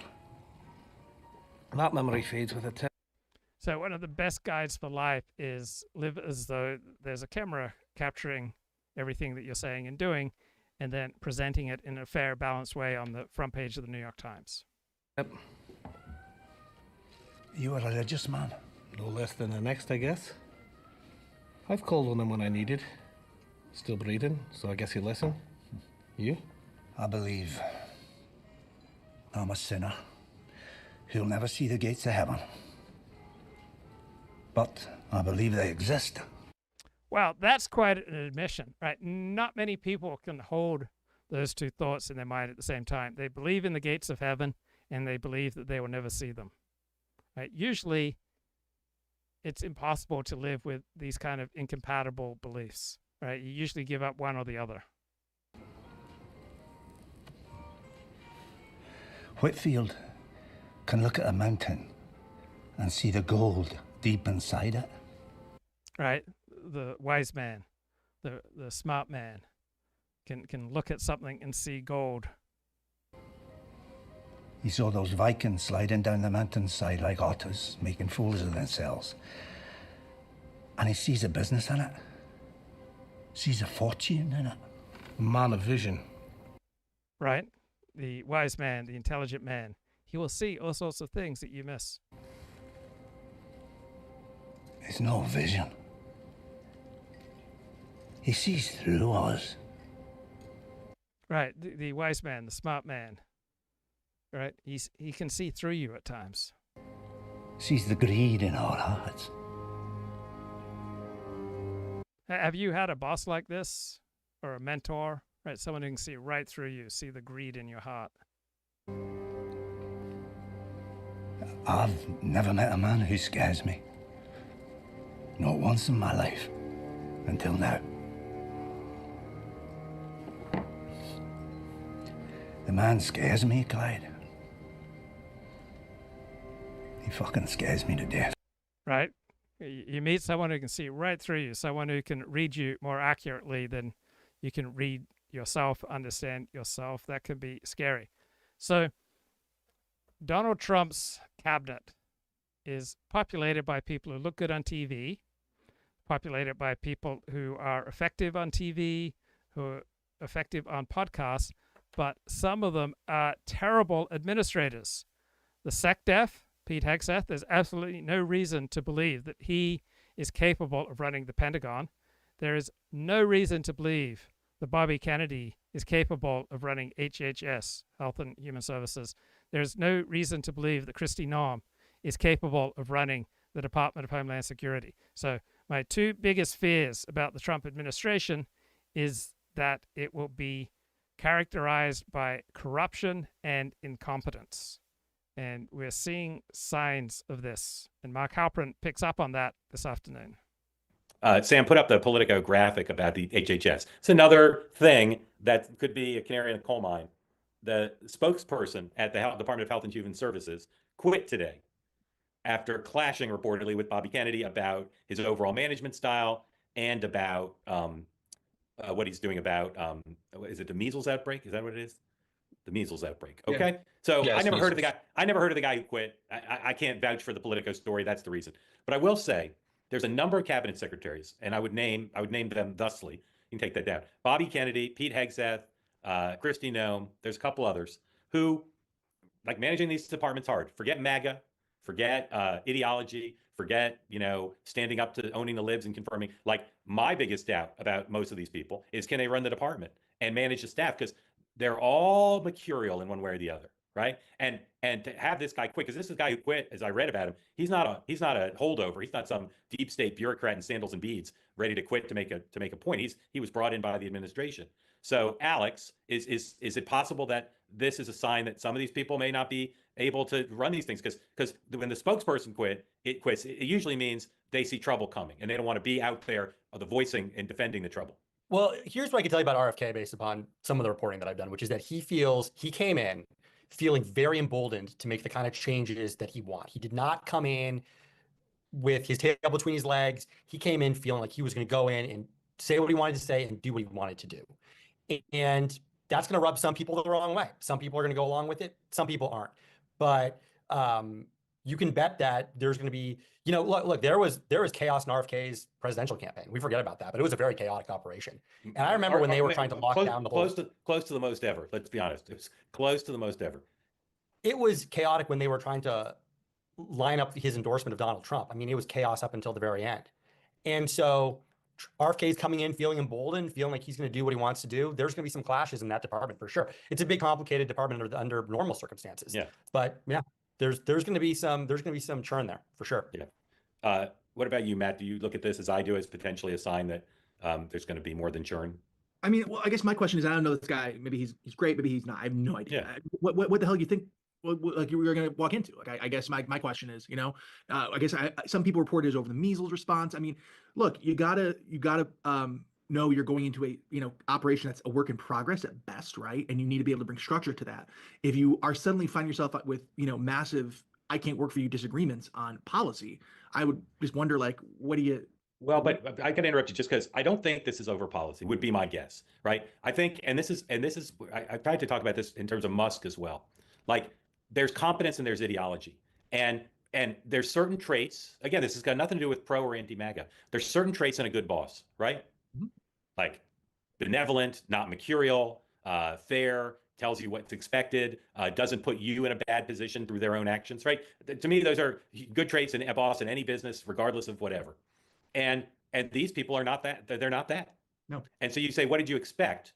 I can tell you, again, I don't know Bobby Kennedy at all. I've met him, but I'm not some expert. But I can tell you that I could easily imagine somebody offered that job and can't believe the extent to which he is not a good boss. Can't believe it when they get there. And I bet you that's what happened. My only read on that was based off a report I saw. I think it was Yahoo or somebody that said it was about or around the measles thing. Yeah. That's all. But Politico story says also just his general managerial oeuvre yeah. and style. And again, like, if you just look at that guy's history, and as Alex, you pointed out, his presidential campaign was you could call it a clown show, and then you'd have to write an apology to the clowns. It was a mess, and he wasn't suddenly magically imbued through the confirmation process with the capacity to manage. And look, in with these things, eyes wide open. I mean, you got to understand exactly your point, right? This is not trying to think who's somebody who's great, adept at running agents. He's not going in Tommy Thompson's HHS. Right. And so you got to go, look, you got to balance it. Be like, look, this may be a learning curve, to put it lightly, and I can help bring structure, or it's not for me. And you do your best to do something else. But that you got to go in eyes wide open. Yep. All right, let's bring folks in again. If you want to be in on the conversation, you're here in the two-way platform, please raise your hand as we bring in.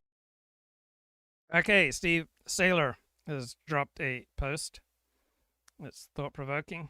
New York Times columnists favor Trump's war on DEI, right? You weren't expecting that. New York Times columnists favoring Trump's war on DEI. In a survey of 10 New York Times regular columnists, on average, these New York Times columnists rate Donald Trump's DEI policy as beneficial, and they're not terribly upset about Trump's crusade against transmania. So will Trump's more hilarious moves, such as ordering Justice Department prosecutors to drop corruption charges against New York City's black Democrat buffoon of a mayor, Eric Adams, help his better initiatives, such as opposing DEI, transmedia, and unenforced borders by taking the heat off them? are anti-Trumpists trying to sound reasonable in their opposition by not vociferously denouncing everything he does the way they did in the first term? Well, here is one data point. New York Times opinion section, long the bastion of the establishment worldview, surveyed 5 of its columnists and 5 of its contributors on Donald Trump's first month. On average, Donald Trump's anti-DEI campaign was judged positively. And the New York Times pundits didn't object much to Donald Trump's attempts to roll back many of the lunatic policies promoted by previous administrations during the trans frenzy of the last decade. Right? They dismiss this rollback as the least consequential of the 11 issues. Now, will Trump's more ill-judged stratagems tarnish the good stuff as well? The third least objected to Trump initiative is his old-fashioned mainstream GOP attack on economic regulation. Fourth least hated is Trump's immigration policy, followed by his moves with the military, such as firing DEI-promoting generals. The most loathed Trump projects are rescuing Mayor Eric Adams, because Adams said he would cooperate with Trump's deportations, RFK Jr., and science and Doge. Trump's Ukraine policy is unpopular with the Times writers, and they rank Ukraine as the most significant issue. Right, so these 10 pundits are 90% white, 70% are white men. So the executive editor of the New York Times since summer of 2022 has been Joseph Kahn, and he's quietly restoring professionalism to the New York Times after the ideological, nervous breakdowns of the Great Awakening. And out of these 10 pundits, 5 have identified as conservatives at some point. David Brooks, Ross Douthat, David French, Daniel McCarthy, and Matthew Schmitz. And liberal Nicholas Kristof seems to be edging towards the right. And Tressie McMillan Cottom, co-host of a podcast with Roxane Gay, is the only obvious DEI hire of this selected group.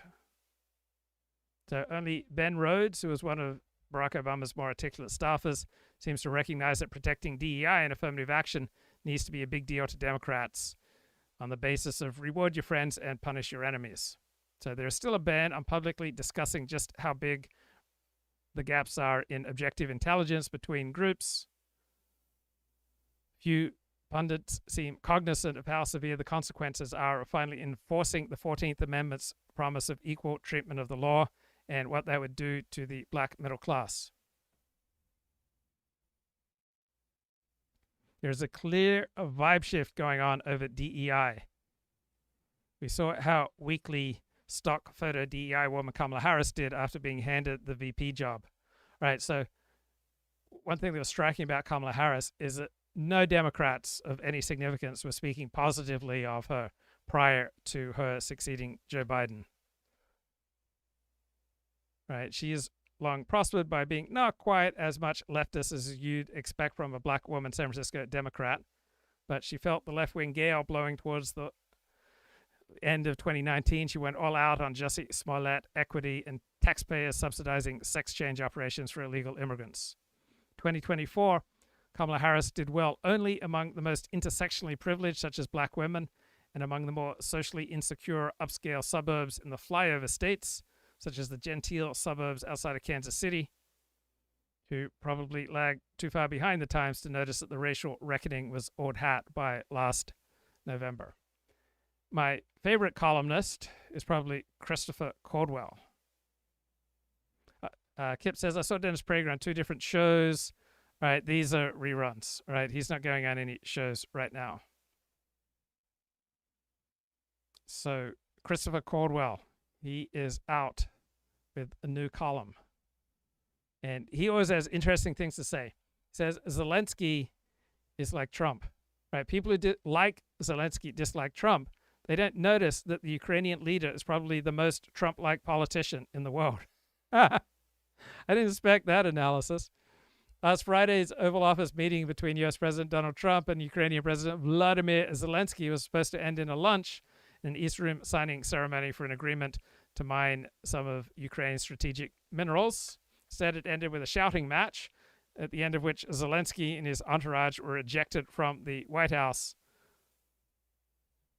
So Trump has not yet shown himself as reluctant to feed Zelensky's war machine as he is to feed Zelensky's delegation. But Ukraine is looking for a fallback plan in case the U.S. withdraws support altogether. There really is no such viable plan, which is why late Sunday evening, Zelensky trumpeted his willingness to sign Trump's minerals agreement. So the closest thing that Ukraine has to a fallback is the European Union. So the idea, the fantasy is that EU leaders such as British Prime Minister Keir Starmer could take over leadership of the war from Donald Trump. So Keir Starmer insists against all evidence that Russia does not hold all of the cards in this war. And he insists that Russia's economy is in shambles. And Emmanuel Macron, the leader of France, has floated sending ground troops. And he's shown interest in a bilateral arms production agreement with Ukraine. And the German new leader, Friedrich Merz, is also gung-ho. So all these European leaders subscribe to Joe Biden's doctrine that the world is divided into democracies and autocracies, and Russia's on the wrong side of that divide, and they may put Trump on the wrong side of that divide too. So they are adjusting to Trump's new policy, pay up and step up. They believe the U.S. exaggerates how much it gives to Ukraine. They claim their contribution is half. So all these European leaders are meeting to try to cobble together a rump NATO, right? EU-friendly politicians meeting to try to create a NATO without the United States. So they have the will, but they do not have a way, right? Giorgia Meloni's Italy is really on board with Trump's approach. Hungary and Slovakia are also on board with Trump's approach. They don't want to antagonize Russia. The EU simply cannot provide Ukraine with what it needs. Right, the West has filled Ukraine's longstanding deficit in artillery shells. So the Ukrainians could conceivably fire Anglo-French Storm Shadow missiles instead of American ATACMS. But Ukraine's main military problem is something that no amount of money can solve: a dire lack of manpower due to emigration and draft dodging. Right, why would you want to die in the last days of this fight that's unwinnable for Ukraine? So you've got dramatic scenes of press ganging and resistance across Ukraine. The average age of the Ukrainian soldier is over 43. And there are all sorts of specific functions that only the United States can carry out: intelligence gathering, targeting, logistics. Now, should Europe begin to develop such capabilities, right, that would then become a threat to the U.S. and to NATO, right? The 3 Ds: no decoupling, no discrimination, no duplication. So European-funded Ukrainian war effort would effectively undermine NATO, and now that a leading Norwegian energy company refused to supply American ships, just gives more impetus to the United States to pull out of NATO. So President Trump is not anti-Europe, right? That's only plausible if you think Europe is the European Union.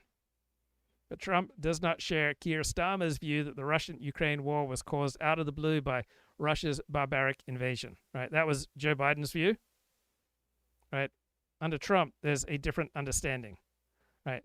Trump's team do not think moralistically about the war. They think in terms of the two countries' strategic and military interests. It is a deeper, is a more historically grounded view than Joe Biden's, right? It has much in common with that of Chicago University professor John Mearsheimer.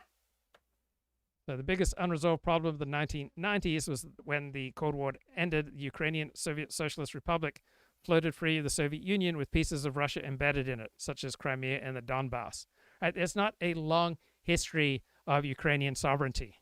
Right? There's not a long history of some separate Ukrainian nation state. So some people hope that Russia would become pro-Ukrainian or Ukraine might become pro-Russian, but these two things have not happened. Right? Crimea has a claim to be Russian, equivalent to Kosovo's claim to be Albanian but not Serbian. And that led the US and NATO to vindicate that claim with ultimatums, bombs, and blockades in 1999. Crimea is home to the Black Sea Fleet that protects Russia's only exit into the warm water ocean. For Ukraine to open Crimea's bases to the west, as it showed signs of doing in 2014, would be to seize Russia by the jugular. Russia would do anything to prevent this. It will forge an alliance with China. It It will revise its nuclear doctrines. It will develop hypersonic missiles that the West's best defenses won't be able to stop. It has done all three of these things. Trump views Zelensky as someone whose palaver has a good chance of getting people far from the Ukrainian border blown to kingdom come. Right? Trump was absolutely right, saying you are risking World War III. So that's what gave the Friday meeting its drama.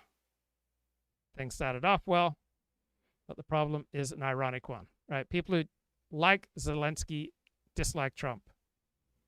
But Zelensky is the most Trump-like politician in the world. He was not just a TV actor in Ukraine. He was one of the most successful TV producers in Europe. Like Trump, he is obsessed with good TV. If Norman Lear ever had a chance to run a country, it would look either like today's United States or today's Ukraine. Right, this was great. This is going to be great TV, Trump muttered at the end of that meeting Friday with Zelensky. And of course it was, because Zelensky helped to produce it. Right, Zelensky came to this meeting and he did exactly what Trump has done on dozens of occasions. He ignored time-honored formats. He ignored the platitudes and the nods and the signings, and he reshaped the meeting to suit his needs. So instead of talking about how optimistic he was about the deal, he wrote out the greatest hits of the Biden administration's public diplomacy effort circa 2022, the kidnapped children, the sadistic jailers, the wildly exaggerated numbers of Russian but never Ukrainian dead. So Zelensky understands these events the way that Trump always has. Two parties are going to sign something in a closed room, and all that the voters will know will come from social media. So he tries to spin the agreement he's about to sign in front of the president. He speaks with a straight face, using his poor English to great advantage, as if the pact that he and Trump were about to sign was an arrangement whereby Ukraine would trade its drone technology for American air defense technology. A good deal. He said the document he was about to sign would be unacceptable without security guarantees, which Trump had earlier said would not and could not be part of it. So Trump wants to draw Vladimir Putin away from his alliance with China, and Trump insists he doesn't support either side in the Ukrainian war. I'm here as an arbitrator, as a mediator. Zelensky won't let him off. Putin's a killer and a terrorist. Hope that together we can stop him. Trump was the first one to understand what Zelensky was doing. Others were slower on the uptake. Trump's people emerged from the meeting feeling the way many people do when they emerge from a meeting or a debate with Trump. They didn't feel as if they'd been bested in a new kind of debate. They felt as if they'd been lied to, but it was both. Zelensky played a Trumpian trick, and he won a Trumpian victory. But for now, it looks like a Pyrrhic victory. Wow. Great analysis from Christopher Caldwell. All President Zelensky had to do was come in and sign this economic agreement, and again, show no daylight between Ukrainian people and the American people, and he chose to blow that up. So the deal's no longer on the table, just to be abundantly clear. Not at present. One White House senior advisor says, I'm not sure this is salvageable. 3 strikes and you're out. It's not like Zelensky wasn't warned. Ukraine-friendly members of Congress were prepping him ahead of time. One person in the room told Politico this: everyone was giving him the same advice, which was get the deal done, don't play games, and be very appreciative of everything that Trump and the administration have done. Lead with thank you for everything that you've done and get the deal done. But Zelensky didn't even say thank you, just like he didn't say thank you to Biden. When Biden screamed at him on the phone in 2022 and told him to show a little more gratitude, Zelensky just brushed it off. So what happened? Well, 40 minutes before this meeting in the Oval, Zelensky was meeting with Senate Democrats. Democrat Senator Chris Murphy said, quote, just finished a meeting with President Zelensky here in Washington. He confirmed that the Ukrainian people will not support a fake peace agreement where Putin gets everything he wants and there are no security arrangements for Ukraine. So Murphy got in his head. And less than an hour later, Zelensky starts a fight with Trump and Vance and blows up the deal again. And then Murphy gets on TV and says this. The White House has become an arm of the Kremlin. Every single day, you hear from the National Security Advisor, from the President of the United States, from his entire national security team, Kremlin talking points. For the last week, the White House has been pretending as if Ukraine started this war. That's essentially saying that Poland invaded Germany at the beginning of World War II. Look at this dirty little trick. Sabotage a peace deal so you can call Trump a Russian puppet. Democrats don't even have a peace plan. Impossible was the They Cold don't War. even have a plan to win this war. Their only plan is to keep it going so you can call Trump a traitor for trying to end it. President Biden was caught telling donors here in Manhattan that this country has never been so close to nuclear Armageddon. All Trump's trying to do is stop World War III, and the American people want it stopped too. 72% of Americans want Ukraine to negotiate a settlement, and 60% of the country agrees with the way Trump's going about it, negotiating directly with Russia. Ending the war lowers energy prices, which brings down inflation.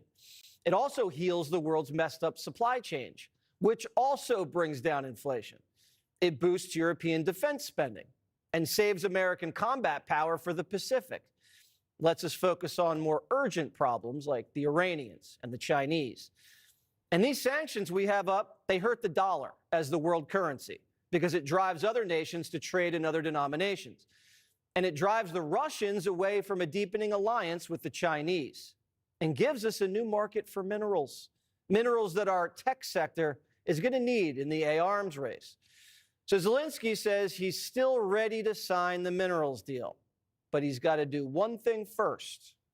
I have been told by a senior official here that nothing's going to happen with this minerals deal until Zelensky goes in front of cameras and makes an explicit public apology for the way that he behaved himself.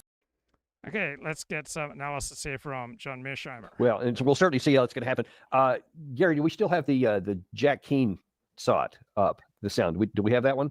I think it remains to be seen if Putin is really going to negotiate, and that means be willing to make some compromise. He's already come in with a hardline position at the negotiations that took place yesterday, where they said they want more territory than what they're occupying. He wants Ukraine to demilitarize. He wants them to have an election so he can undermine that election successfully, as he's done very much in the past, and hopefully get a stooge in there that he can influence and control. He wants Ukraine to go down to 85,000 troops only and only be able to fire a missile 40 kilometers, 25, 30 miles, in other words. So those are very hard-line positions. It remains to be seen how much progress we're going to make here.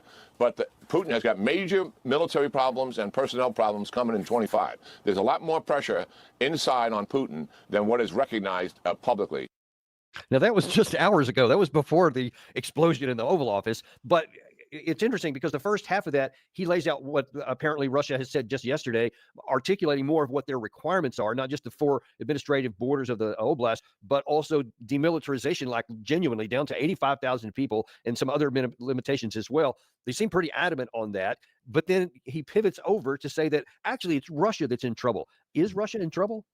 No, just a couple points here, Danny. One on the demilitarization point. You want to remember that the demilitarization issue was one of the issues that was discussed in the Istanbul Agreement or Istanbul negotiations back in March, April 2022. So this is not new. And I believe that the Ukrainians had accepted the fact that they would have to demilitarize to the point where they did not present an offensive threat to Russia. So that issue is an old one. It's certainly still on the table. And the Russians are not going to compromise on that issue. There are 3 big issues here. One is that Ukraine has to be a genuinely neutral state. It can't be in NATO. There can be no Western security guarantees, which basically add up to de facto membership in NATO. Ukraine has to be NATO. Ukraine has to be neutral. That's point number 1. Point 2 is that the West and Ukraine have to accept the fact that Russia has annexed those 4 oblasts plus Crimea. That's non-negotiable. And then you have the demilitarization point, which is non-negotiable. There may be some minor changes on whether they can have 85,000 troops or 90,000 troops, who knows? But that's just minutia. The fact is that the Russians have a handful of demands that are non-negotiable. They have made that clear since June 14th of 2024, when those demands were clearly laid out by Putin. Now, General Keene's basic argument is that we can get the Russians to bend because we're in the driver's seat and it's them, the Russians, who are in trouble. This is delusional. The Russians are in the driver's seat. The Ukrainians are in desperate straits. And we are fed up with this war and we want to walk away from it. So Putin is the one who has all the leverage. And I think that Trump must understand very clearly what the Russian demands are, the main demands that I just described, and that he must have conveyed to the Russians that we will accept those demands. Otherwise, there's no point in Trump continuing to negotiate with Putin and continuing to talk as if we can cut a deal. So I think you're going to get the deal that Putin has basically articulated on June 14th and on a number of other occasions moving forward. Yeah. It's very interesting, Danny, but the difference between Biden and Trump is just so stark. First of all, Trump is a much more forceful leader than Biden was. But furthermore, Biden was a warmonger, and Trump, for all his flaws, is not a warmonger. He's interested in shutting the war in Ukraine down, and he's not interested in starting any more wars. He's actually made that quite clear with regard to Iran, where the Israelis would really like us to take out the big stick and pound Iran. And he doesn't want a war with Iran, and he wants to shut this war down. So you have this rather unusual situation where it's Donald Trump who's talking about peace. He's right. The peace president, and it was Joe Biden who was the war president. And war. It was the alliance of non-communist nations, and they called themselves liberal. Well, there wasn't a liberal world. China wasn't liberal. Didn't care, and Russia didn't follow a liberal policy, and Africa was certainly not liberal. The idea of the liberal world order was a fantasy that was useful to some, but not reality. Let's talk about Saudi Arabia. In some ways, George, you think they are central to all this. The question, of course, in some people's So this is George Friedman, who used to be Peter Zion's boss. minds are, why are these negotiations taking place there? Why are they there? Saudi Arabia is a massive oil producer, but why there? Why not Hungary or somewhere else? Well, Hungary would have been the logical place because Viktor Orban was close to Putin, close to Trump, and I thought it would be in Budapest. But the fact is, the world is ignoring there's another war going on in the Middle East between Israel and the Arabs, which threatens to join the United States and used to threaten to join the Russians. The 1973 war, it was a Russian-American war. Now the Russians can't play. The threat to take Gaza was insane, it appeared, but it really was the announcement, this can't go on. This region cannot, every 5-10 years, spasm. The country that did not involve itself in this war, in the Middle East, was the most powerful country. It was Saudi Arabia. Saudi Arabia needs this to stop. It's part of the Abraham Alliance, which, by the way, Trump invented. And now Azerbaijan wants the war, join and everything. And he wants to create a NATO in a place where NATO matters. The Middle East, not Europe now. NATO would be very different and not the same, so I just use that name. So how will the world look? Well, Russia will not decline. It will decline, but not lose its power. China is struggling. It made a play for greatness, and it's not going to be serious, but not great. The Middle East has to be organized. It is the real root of war. The real question that should be asked, the real horror that happened was in the Middle East and is always in the Middle East. And this is an economically vital area. So the Russians are going to be talking, and Americans will be talking about more than Ukraine. They'll be talking about the Middle East. And they'll be talking about how these oil powers, but really great powers still, are going to handle the Middle East. And Saudi Arabia has to be at that table. Because if you see a new model of the world, it's American power, Russia's still a major power, and Saudi Arabia, the guardian of the Middle East. The United States wants to stop the war in the Middle East, perhaps more than it wants to stop the war in Ukraine. And what do the Saudis want there? Saudis want to be the dominant power in the Middle East. They need to be sponsored in this role. Let Saudi Arabia be responsible for Gaza. So the whole Gaza play was a bluff, of course, because these are negotiations and you bluff. We're going to take Gaza like crazy. We're not going to take Gaza. We're telling the Saudis, somebody's got to stop this. If it's got to be us, it's got to be us. But then you're going to be junior to us. How's about you taking the lead, reaching an understanding with Israel, and being responsible for the Palestinians? And this is what's going to be discussed. That's why it surprised me terribly that he decided to hold the meetings in Riyadh. Why Riyadh? So, Geneva, yeah, okay. Riyadh? because this is more than just a discussion of Ukraine. This is a discussion of the New World Order, in which new nations will emerge and other nations will decline. Tacking back to Russia then, and of course a major oil producer itself, what does the US want with Russia going forward? Nothing. Economic relations. Look, the Cold War didn't end with the fall of the communists. Russia remained Russia and was trying to reassert itself without the ideology of communism, but with the power of Russia. Having demonstrated that Russia's power is limited, but still there in some form, Russia now does not represent a threat. We formed NATO for one reason. Russia was a threat. If Russia is not a military threat, then NATO is irrelevant. Europe is different. So the war there and the war in the Middle East changed an understanding in the international system. The idea that Russia is a fixed figure as a threat declined. The American perception of the world changed as a result. The European perception of the world did not. They did not realize that the Russian threat, the Cold War, ended in Ukraine. In Ukraine, Russia demonstrated its limits. And so the organizations, the concepts that were built around the Cold War are not there anymore. Conceptions die hard. Trump, for all his bizarreness, grasped that. And he wanted to construct a new world stable order in which the United States and Russia have no real what do we want for each other? Russia wanted Europe. It failed to get Europe. Let's do business. Saudi Arabia doesn't care about Israel. So why are you supporting these Palestinian movements? Let's do business. Trump is trying to reform the world around reality. The world has not yet accepted there's a new reality, so everything seems obscene to them. The Israelis will go crazy, by the way. Oh, yeah. Okay, and Mearsheimer gave a lecture on Israel and nuclear weapons. Or proved to be very useful. 1973, most of you are too young to remember this, but in 1973, the Egyptians attacked across the canal, Suez Canal, into the Sinai, and the Syrians attacked in the Golan Heights. The Israelis got caught with their pants completely down. Right, the Great Surprise Attack on October 7th was the second time that Israel has been a victim of an almost complete surprise attack. And the Israelis thought that this was the end. They really did think it was the end because the Egyptians and the Syrians did very well in the first 2 or 3 days of the battle before the Israelis turned the tide.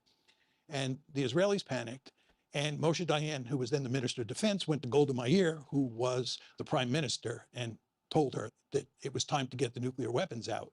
So she gave him permission to assemble 13 nuclear weapons. So the Israelis assembled 13 nuclear weapons. And they did it in a very obvious way so that we would see it, we meaning the United States, and we would rush huge amounts of armaments to the Israelis to help them stabilize the situation and turn the tide. So in a very important way, those nuclear weapons proved to be very useful for the Israelis in 1973, but they were not useful in the way we usually think about nuclear weapons. Right, and this is the real clear politics discussion here on straight discrimination. Arguments that were heard on Wednesday about reverse discrimination. This was a woman named Marlene Ames, who started working at Youth Services Department as a secretary back in 2024. Anyway, as things went along, she claims that she's been passed over for promotions for her gay coworkers.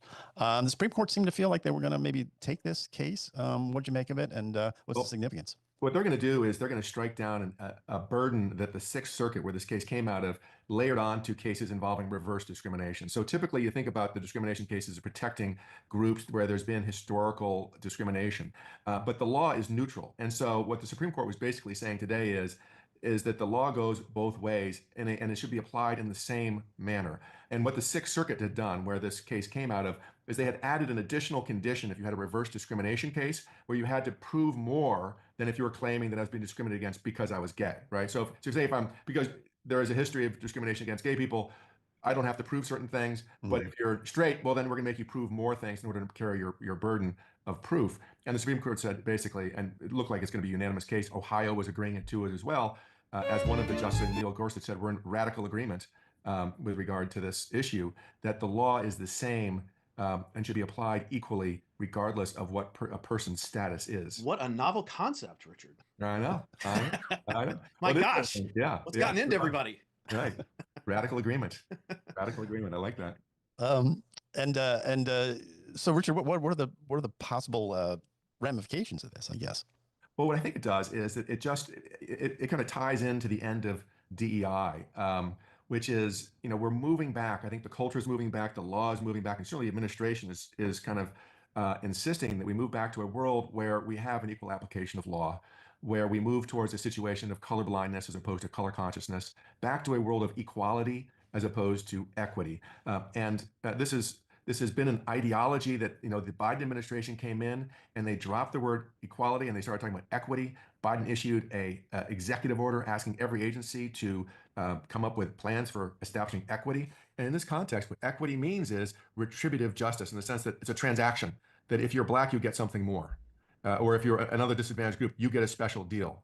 And all that's been tossed out. The administration has revoked that, and we're moving back to a world where equality before the law and equal standing, as I've written before with Real Clear Politics, this is sort of love-based. What makes America so special is this idea that love thy neighbor is really an equalizing force. And that's, I think, where we're going. It's back to a concept that had been enshrined in the law.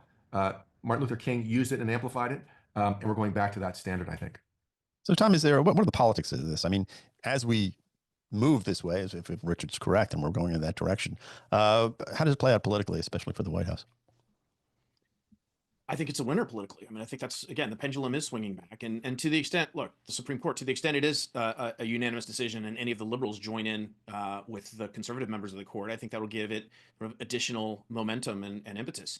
There was this editorial in the New York Times on free speech talking about, and this is what Richard framed it perfectly, and that's what the New York Times was writing about. They said, oh, there's a MAGA war on free speech, right? And that the Trump administration, and we talked about, well, how the AP has changed the style book to become sort of incorporate some of this woke stuff and more progressive stuff over the last 10, 15, 20 years.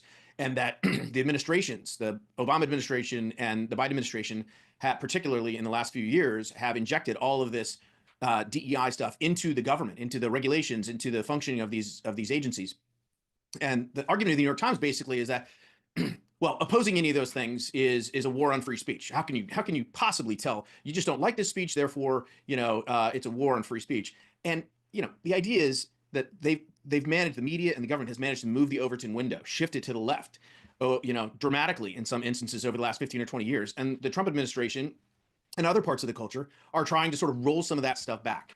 And in the minds of the New York Times, and I guess people on the left, that's considered a war on free speech because it's dictating to folks, you can't say this, you can't say that. I think for a vast majority of folks, though, including folks on the right, would say that this goes back to the Victor Davis Hanson. This is not a revolution. This is a counter-revolution. This is a returning of our politics and our culture to some sort of equilibrium, some sort of stasis that is neutral, that is opportunity-based, and we don't identify and categorize and divide people by their race, their gender, their sexual preference, or whatever. And so in that sense, I think this case is a move in the right direction. Well, interesting. Richard, you got 30 seconds. Yeah, the New York Times is arguing that by taking off DEI language out of the websites that the government puts up, that was somehow limiting free speech. Of course, you can go out and argue for DEI in the town square. No one's saying, you can't do that. But the idea that the administration can't change its own websites to take out language about policies they disagree with was just nonsense. So it's interesting how, though, they're trying to dress up what they're doing as constitutional issues as opposed to policy issues. And it didn't work, I don't think. All right, David Sanger is an old New York Times journalist, well respected by his peers, and he believes very much in the liberal international order. He's very upset about what Trump and J.D. Vance said to Zelensky on Friday in the Oval Office. So here's a David Sanger news analysis, and I read his last book on the end of the Cold War and the new Cold War with China. Not very good, not a very clear thinker. But here's his news analysis, just so silly. Behind the collision, Trump jettisons Ukraine on his way to a larger goal. Well, I would expect that the President of the United States would have a larger goal of putting America first. The President's explosive Oval Office encounter, that's the other thing that I noticed about the news media reports that it was Trump and J.D. Vance who went over after Zelensky. But when you watch the full 50 minutes, you see for the 40 minutes prior to the explosion, Zelensky was rolling his eyes and using all sorts of contemptuous body language. So the president's explosive Oval Office encounter reflected his determination to put aside alliances and commitments to principles in favor of raw great power negotiations. Well, I would hope that a principle of putting your own people first, your own country first, your own nation first, I would hope that that should be a sacred principle. After 5 weeks in which President Trump made clear his determination to scrap America's traditional sources of power. So what do you think are America's traditional sources of power? Well, according to David Sanger, it's alliances among like-minded democracies. What a gay comment. What a ludicrous comment. What a perspective just riddled with AIDS. I mean, the idea that America's strength, its traditional source of power, has been its circle jerks with other like-minded democracies, its rubs and tugs, its reach-arounds with other like-minded democracies. That's never been America's traditional source of power. I mean, how paused is that perspective? Like, how absurd is that? Did you realize that America's traditional source of power was its alliance among like-minded democracies? How like-minded are we? Right. I am more internationalist than Donald Trump. Right. I am not for just scrapping alliances. I would like a pan-Pacific trade and military alliance against China. Like, I am more pro-alliance than MAGA. I'm more pro-alliance than Donald Trump. But our alliances, whether they're with like-minded democracies or dictatorships, right, they're nice, they're good, but they're not our primary source of power. Our primary source of power is that we've been the world's #1 economy since the 1880s, and we have been the world's most powerful military since 1945. That's our source of power. And David Sanger says, Trump wants to return the country to an era of raw great power negotiations. No, Trump is recognizing that we are in an era of raw great power negotiations. Trump is recognizing reality. Trump left one question hanging. How far would he go in sacrificing Ukraine? Ukraine is sacred. Ukraine is everything that America stands for. Ukraine is our highest value. How absurd, how paused, how riddled with AIDS is this analysis to think that the one question left hanging is how far would Trump go in sacrificing Ukraine to his vision? Ukraine doesn't matter for America's interests. Ukraine doesn't matter for the world. It really doesn't matter. You would think that what's most important for America is American interests, not what happens to Ukraine.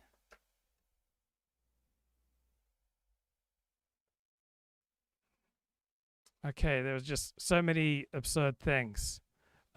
Trump sees Ukraine as an obstacle to a far more vital project. Yes, right.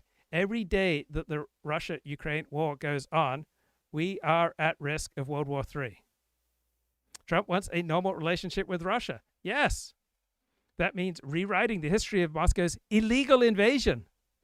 Oh my God, did you know it was illegal? Oh, that is so serious. Well, if I had only known that the Russian invasion of Ukraine was illegal, I would have been so much stronger and so much more vibrant. And oh my God, it was illegal. Oh, why won't they leave Ukraine alone? Leave it. Why does Russia have to penetrate Ukraine in an illegal fashion? What the hell? What does it matter if it's legal or illegal? Who's going to enforce, right, the legality of this invasion? I mean, how paused is this perspective that, oh, Moscow's illegal invasion, but the American invasion of Afghanistan in 2001, is that referred to as America's illegal invasion of Afghanistan? You can make a very good case that America's invasion of Afghanistan in 2001 was illegal, that America's invasion of Iraq in 2003 was illegal, that Russia's invasion of Panama that America's invasion of Panama in 1989 was illegal. I mean, when we went to war with Serbia, with NATO in 1999, you can make a good case that was illegal. that our war to overthrow Gaddafi was illegal, right? You could list off 5, 6, 8 illegal American wars if you wanted to make that case. I don't really care if the war is legal or illegal.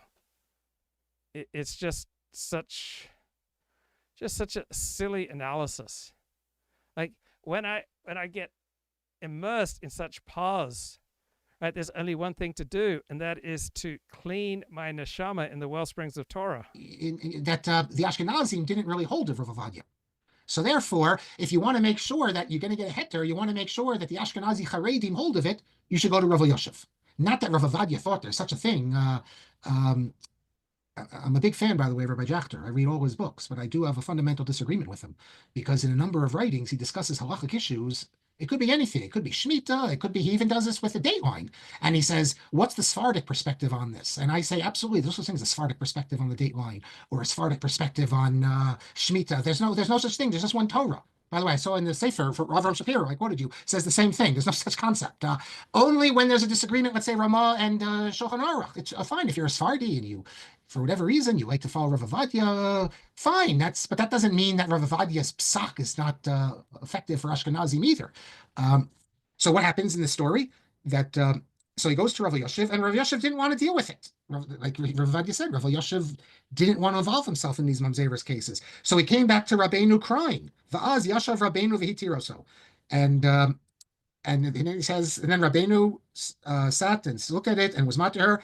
Va'amar li Rabbeinu shadavka roya kasha v'hitiroso. And Rav Ovadia says it wasn't even difficult. It wasn't a complicated case. And then, this is on Zion Nisan, the next day, Rav Eliyahu Shitrik is back again with Rav Ovadia. And Rav Ovadia has more to say about this. Rabbeinu hosi for the beriti hayom binyan heter shenatan etmol benosei yuchsed. He continued speaking about the heter he gave yesterday. And he said about Rav Yoshev, hu machmir, me anshe Beit Shammai. Rav Yoshev is a machmir. He's from the Beit Shammai school. They're machmir. Aval harav Tzitz Eliezer v'chein Rav Moshe Feinstein yesh lahem kocha datera. But he says Rav Moshe and the Rav Waldenberg, they're from what we call a Beis Hillel school. They have the power, the koach de hetera, to be matir. So this is definitely a criticism of Rav Yoshev, and I'm a little surprised that it was published here, unless this is a reflection of towards the end there was basically a falling out between Rav Yoshev's people and Rav Ovadia. So, for instance, if you know the story, the Rav Yoshev and his people engineered this chief rabbi, so-called chief rabbi, Yonah Metzger, becoming chief rabbi of the state of Israel. By the way, unfortunately, he's in the news again for something. I hope it's not true. And the whole point was that, well, they wanted to destroy the chief rabbinate and just have a functionary, but they also wanted to make sure the Heter Mechira was not instituted.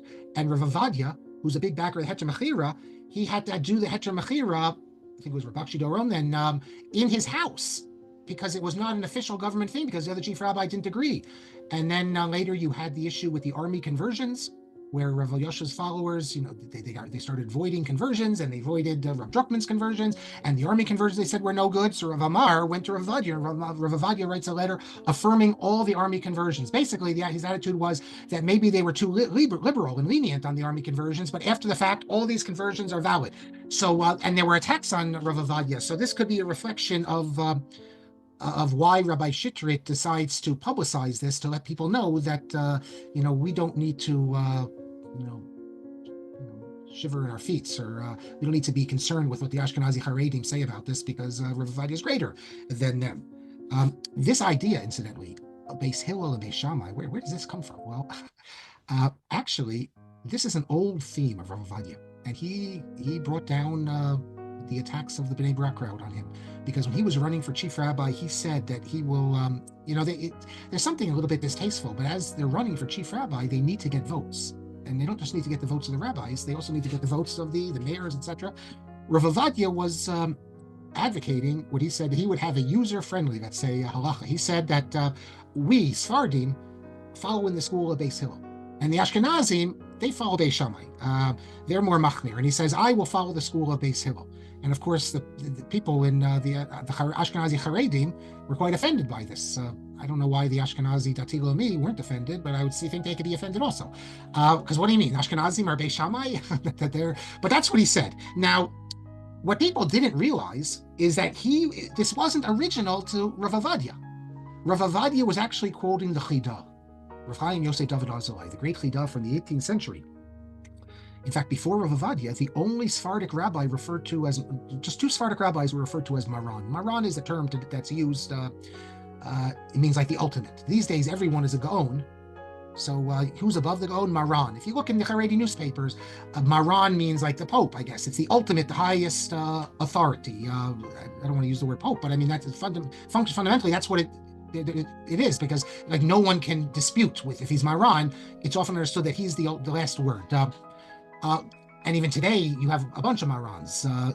You can even have more than one Maran. There was a time where you just had like one Maran. Rav Shach was Maran, and Rav Sniper was, let's say Rav Yoshev was Maran. Now I think you can have a bunch of Marans even in the same group, so it doesn't even have the same. You have to come up with a new title, maybe Rosh Kol Bnei Agola or whatever it is. But incidentally, if you look carefully, look at Rav Vadia, he distinguishes when it's a really great rabbi, it's Hagaon. Let's say Hagaon Rav Moshe Feinstein. If it's just a second level rabbi, it's Harav Hagaon. So Hagaon Harav, you put the stress on the Gaon. Harav Hagaon, the stress is on the Rav. Check out Rav Ovadia's writings, you'll see this. All the top level rabbis, it's Hagaon Rav, and the second level rabbis, it's Rav Hagaon. But so the Chida was the only, the Shulchan Aruch was always called Maran, Yosef Karo. The Chida was the only other one until modern times, I think till Rav Ovadia Yosef, to be called Maran. That was the Chida. So he's very, very important authority. And the Chida said this. I'll read you what the Chida says now. You can see this in Meir Ben Yahu's book on the Chida, page 165. He says, he doesn't actually say Beit Hillel, Beit Shammai, but it's the same point. He quotes this in this book. He quotes the Chida, who's quoting, he begins the paragraph by saying that the Chida's relationship to the Ashkenazim was bayati. I mean, his mother was Ashkenazi, but let's see. So he cites another rabbi, an Italian rabbi, who says as follows: the Sephardim, they come from the side, speaking Kabbalistically, of Chesed. And the Ashkenazim, they come from Gevura. That is, the Sephardim are kind, and they are gentle, and they are amenable, and the Ashkenazim are Gevura. They're strong, they're firm, they're strict. Because the Ashkenazim come from Gevura, what are they? They're Machmirim Bedinim Kemidas Gevura. Vasfardim, they're Mekilim, because they're Chesed.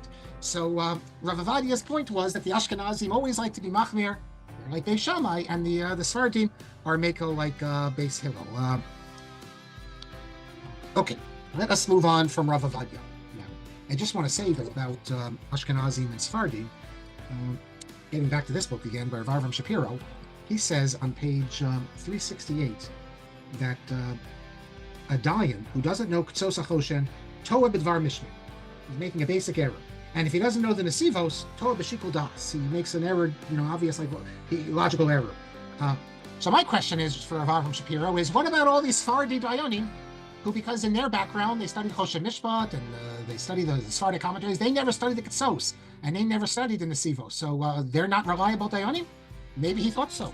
I can tell you, because Rabbi Mark Angel reports this, that Rav Avram Shapiro was a machmir on conversions. He's chief rabbi. He's going to play part of our story in the Heimer case as well. So Rav Mark Angel reports that he said to him, well, what about Rav Uziel? Rav Uziel was very liberal on conversions. You don't have to be completely observant. And Rav Avram Shapiro said as follows, and he's saying this about someone he knew, Rav Uziel, and someone who was official chief rabbi, saying that he said that he's not such a great posek. That he's not. So Rabbi Mark Angel wrote his article saying, obviously how offended he was, and saw this as Ashkenazic central centrism, I guess, focusing only on what the Ashkenazic poskim. He also mentions, I think it might be the same article, Rabbi Angel, because it was the visit that Rav Avram Shapiro only came to America one time, as far as I recall. Maybe a second, but I think only once. And he came with Mordechai Eliyahu. And Rabbi Angel said to Mordechai, came to Mordechai Eliyahu, he described this in the article.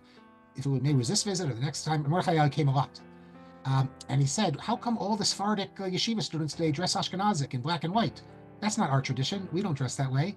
And Rav Mordechai Eliyahu said, but today that's how yeshiva students dress. So Rabbi Mark Angel, as you can imagine, was not very happy with that answer. He wanted Rav Mordechai Eliyahu to say, you're right, they shouldn't dress that way. Okay.